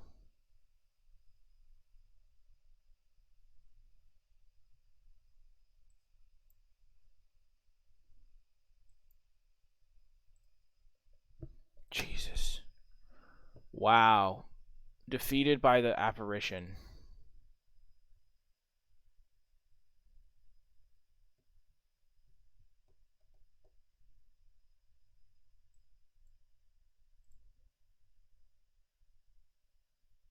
Wow, that was effective.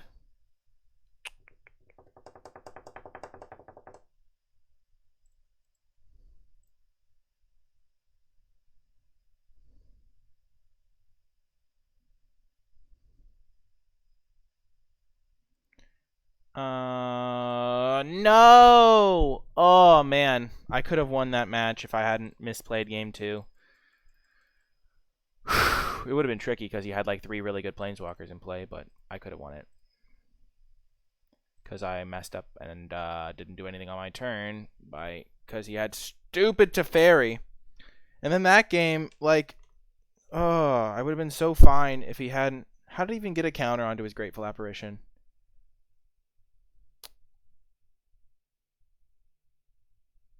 Don't even know. We'll keep this hand on the play. It's a very solid hand. We have 2-drop into 3-drop into 3-drop. And our creatures are guaranteed to trade. And we're pretty likely to hit a land around 70%.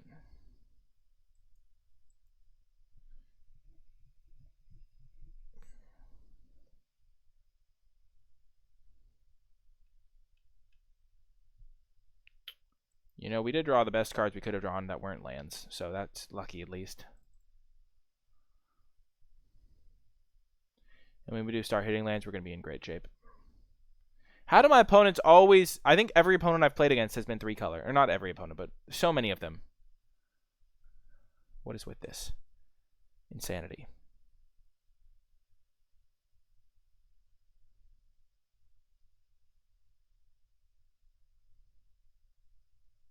There we go.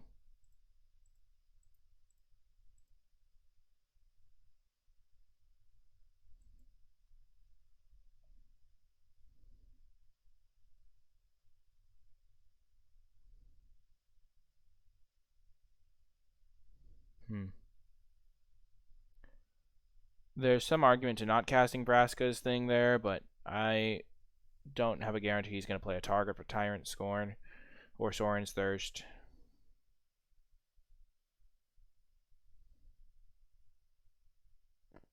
Kasmina. Okay.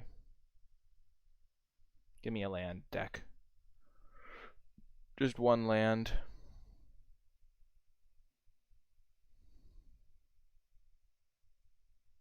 So I can kill this wizard and kill Kasmina. I'll take it.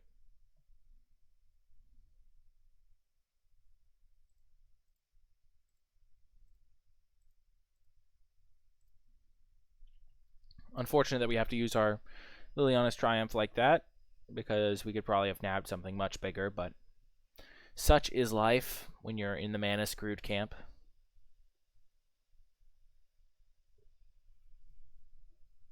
Okay, I respect it.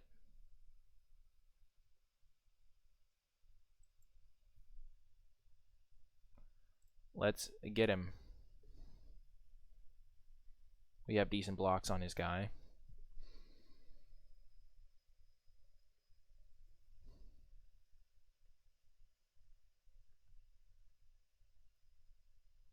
Davriel has been really impressive.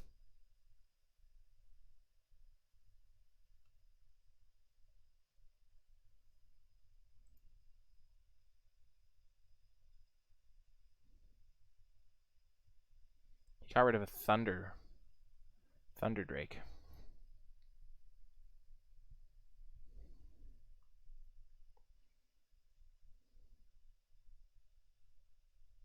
Well, that's really good for us.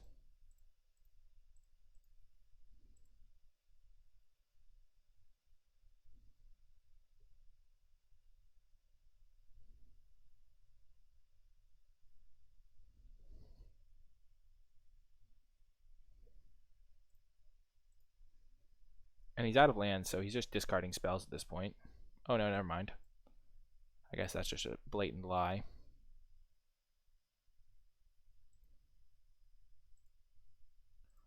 We're just gonna bounce this if he tries to use it. Sure.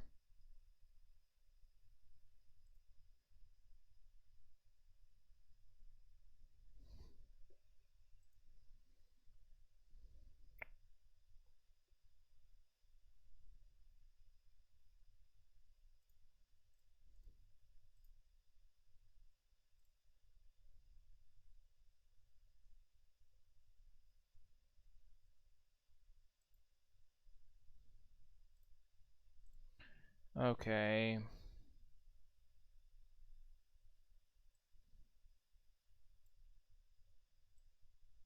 Let's just cast the Vraska's finisher.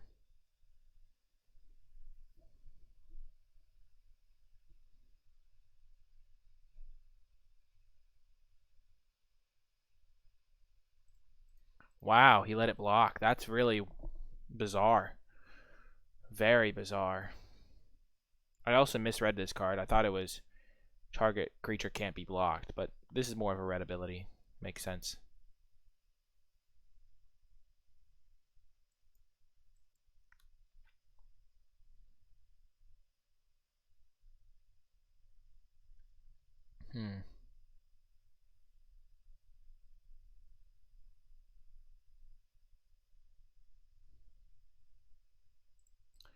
Wow, he's letting me block it.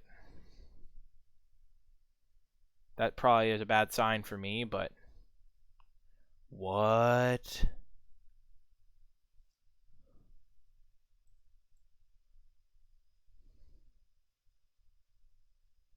Probably gonna get rid of this Sorin's Thirst. No!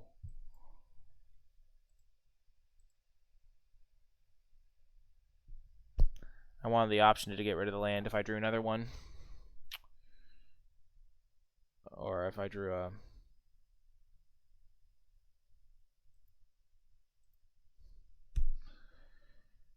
Oh, that's so bad.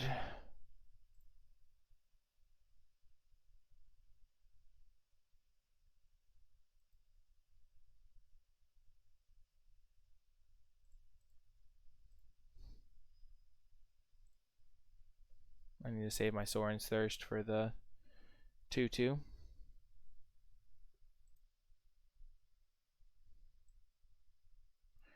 Whew, auto tapper, you trying to get me?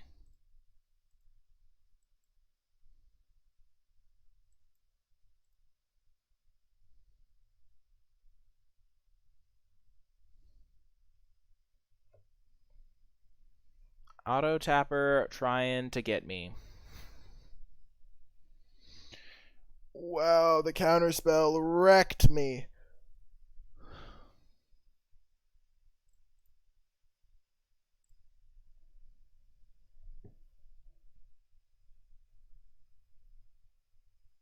Haha.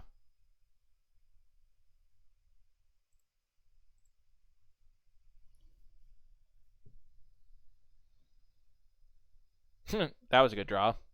Thank you, Liliana. Helping me out.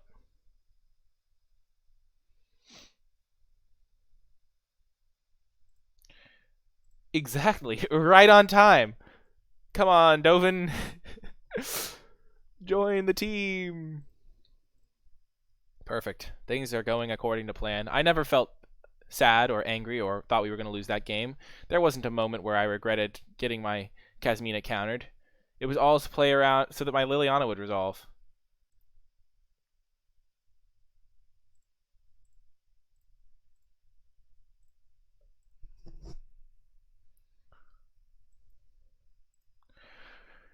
It was all a clever ploy, baiting out the counterspell. The plays. The plays! That is what I'm talking about. Oh, yes! Oh, Tyrant's gone! We were saving it for this exact moment. Oh, yes.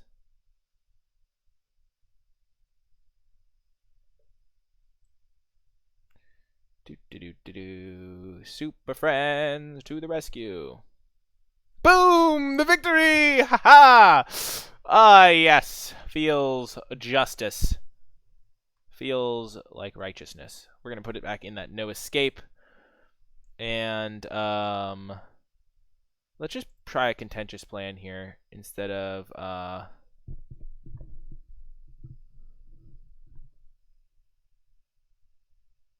what do we want to cut?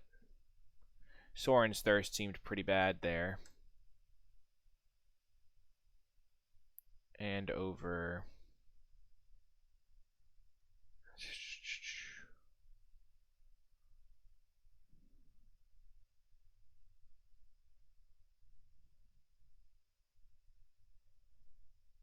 Yeah, I guess we won't try a contentious plan.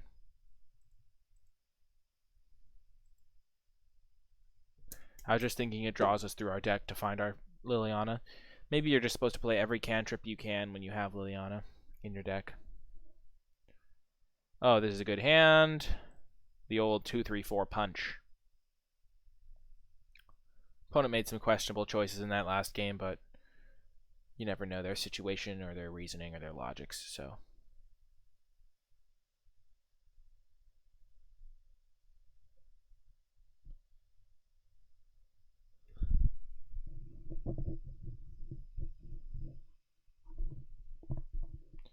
Ah, the Conjurant. He has been conjured.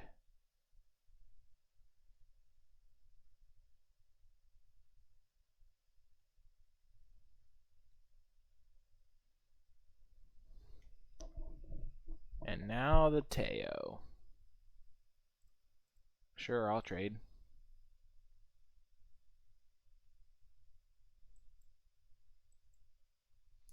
Getting those flyers going. Flyers are good.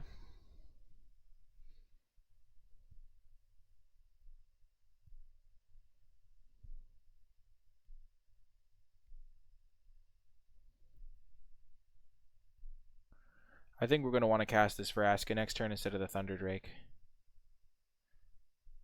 But now that my opponent's holding up counter magic, I don't really want to cast either. He's holding up Crushing Descent, so let's just finish off the Teo and go for the Submersible.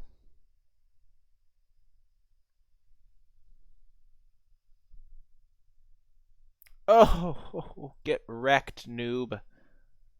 You pleb. Getting owned.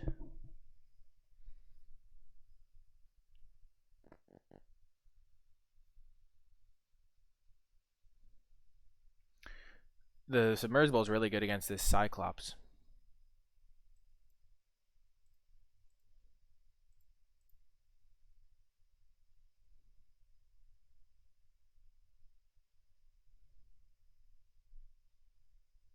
Let's just get our finisher in. You just want to make sure he has a small board when he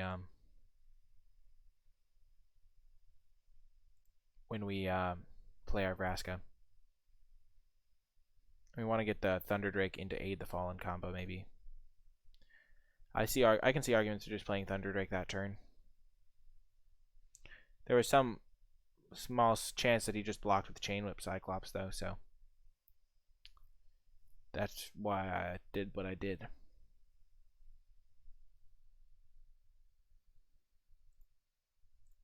And also, Vraska's finisher attacks pretty well on this board.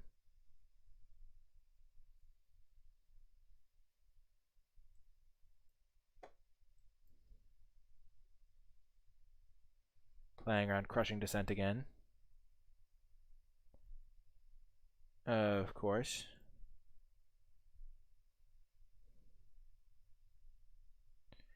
And it's exiled.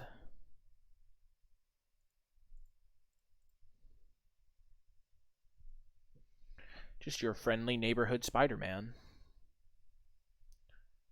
Don't know why that came into my head.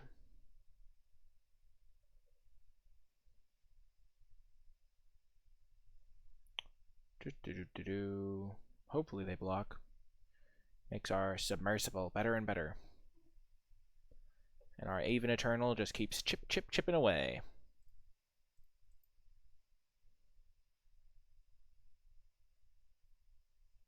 Next turn we'll be able to animate the Submersible. The Submersible shall be animated. It shall be made creature.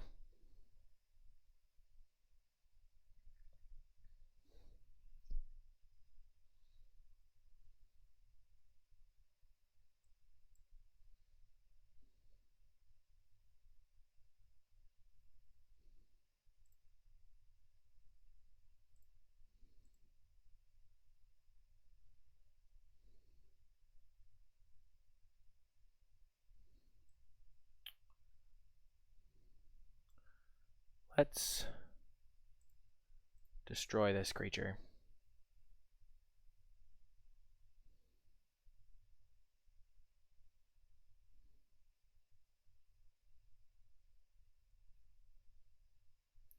And let the submarine attack.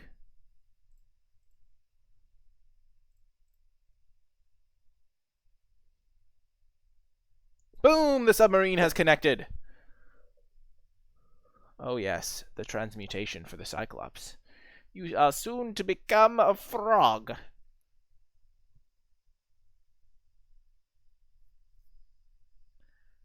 Aw, that's not cool, bro. You shall be turned into a frog. And until you have died.